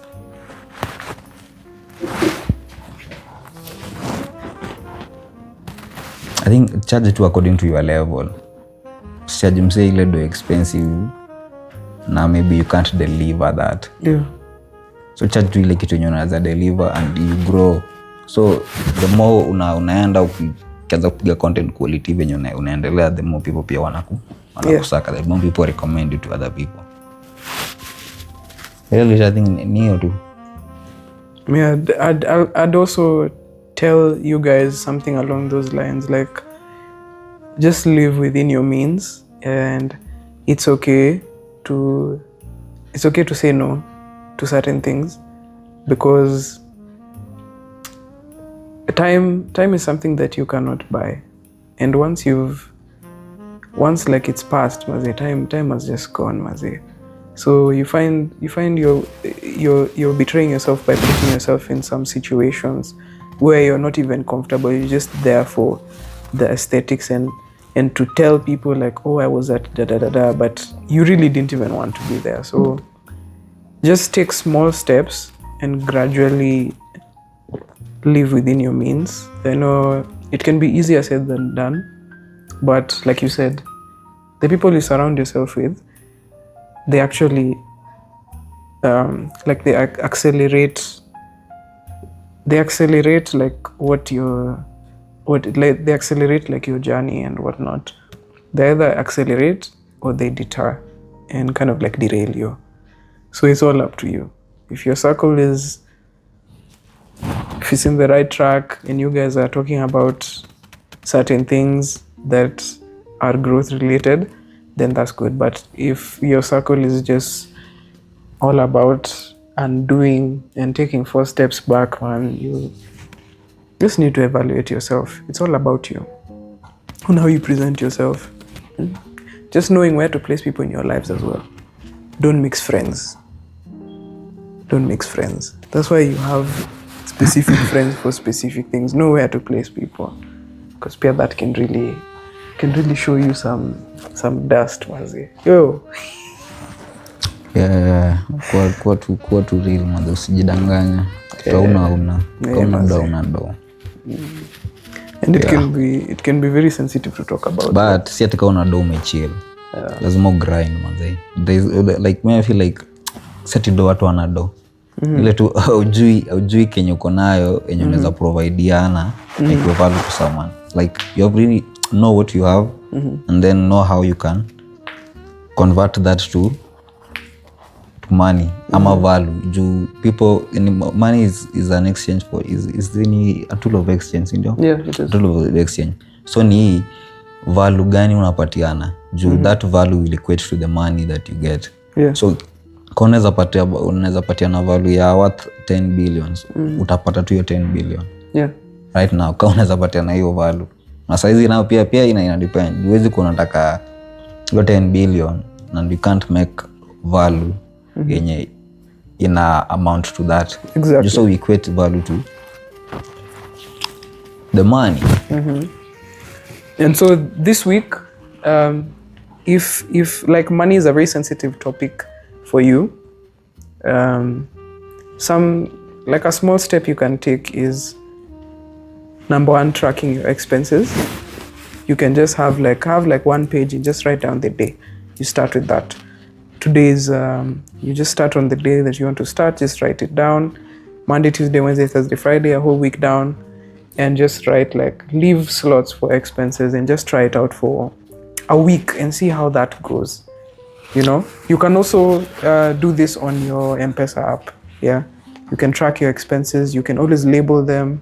When you're paying for something, if this is entertainment, label it as entertainment, and then you can have like a virtual copy, a rough estimate of your spending, and then you can be able to gauge, like, oh, I normally spend this amount of money on this. So it's all about priorities. Yeah, so try that out. Let us know how it goes for you, and I hope that you guys have learned something. As in, it's amazing to just have so many experiences to be able to share from, you know. And I believe by building the community, we can just keep sharing our experiences as well. So let us know in the comments, you know. You can send us DMs as well. You can hit us in the DM. Yeah. So as we approach the end of our episode, I have one last question for you. What is your dream relationship with money?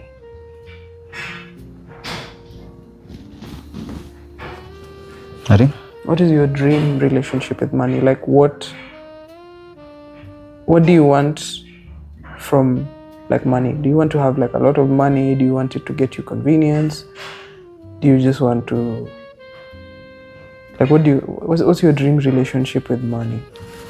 For me, I'd say I'd just want to have it in abundance. Like, I just want to I want to have enough of it so that I can save time and do the things that I want to do.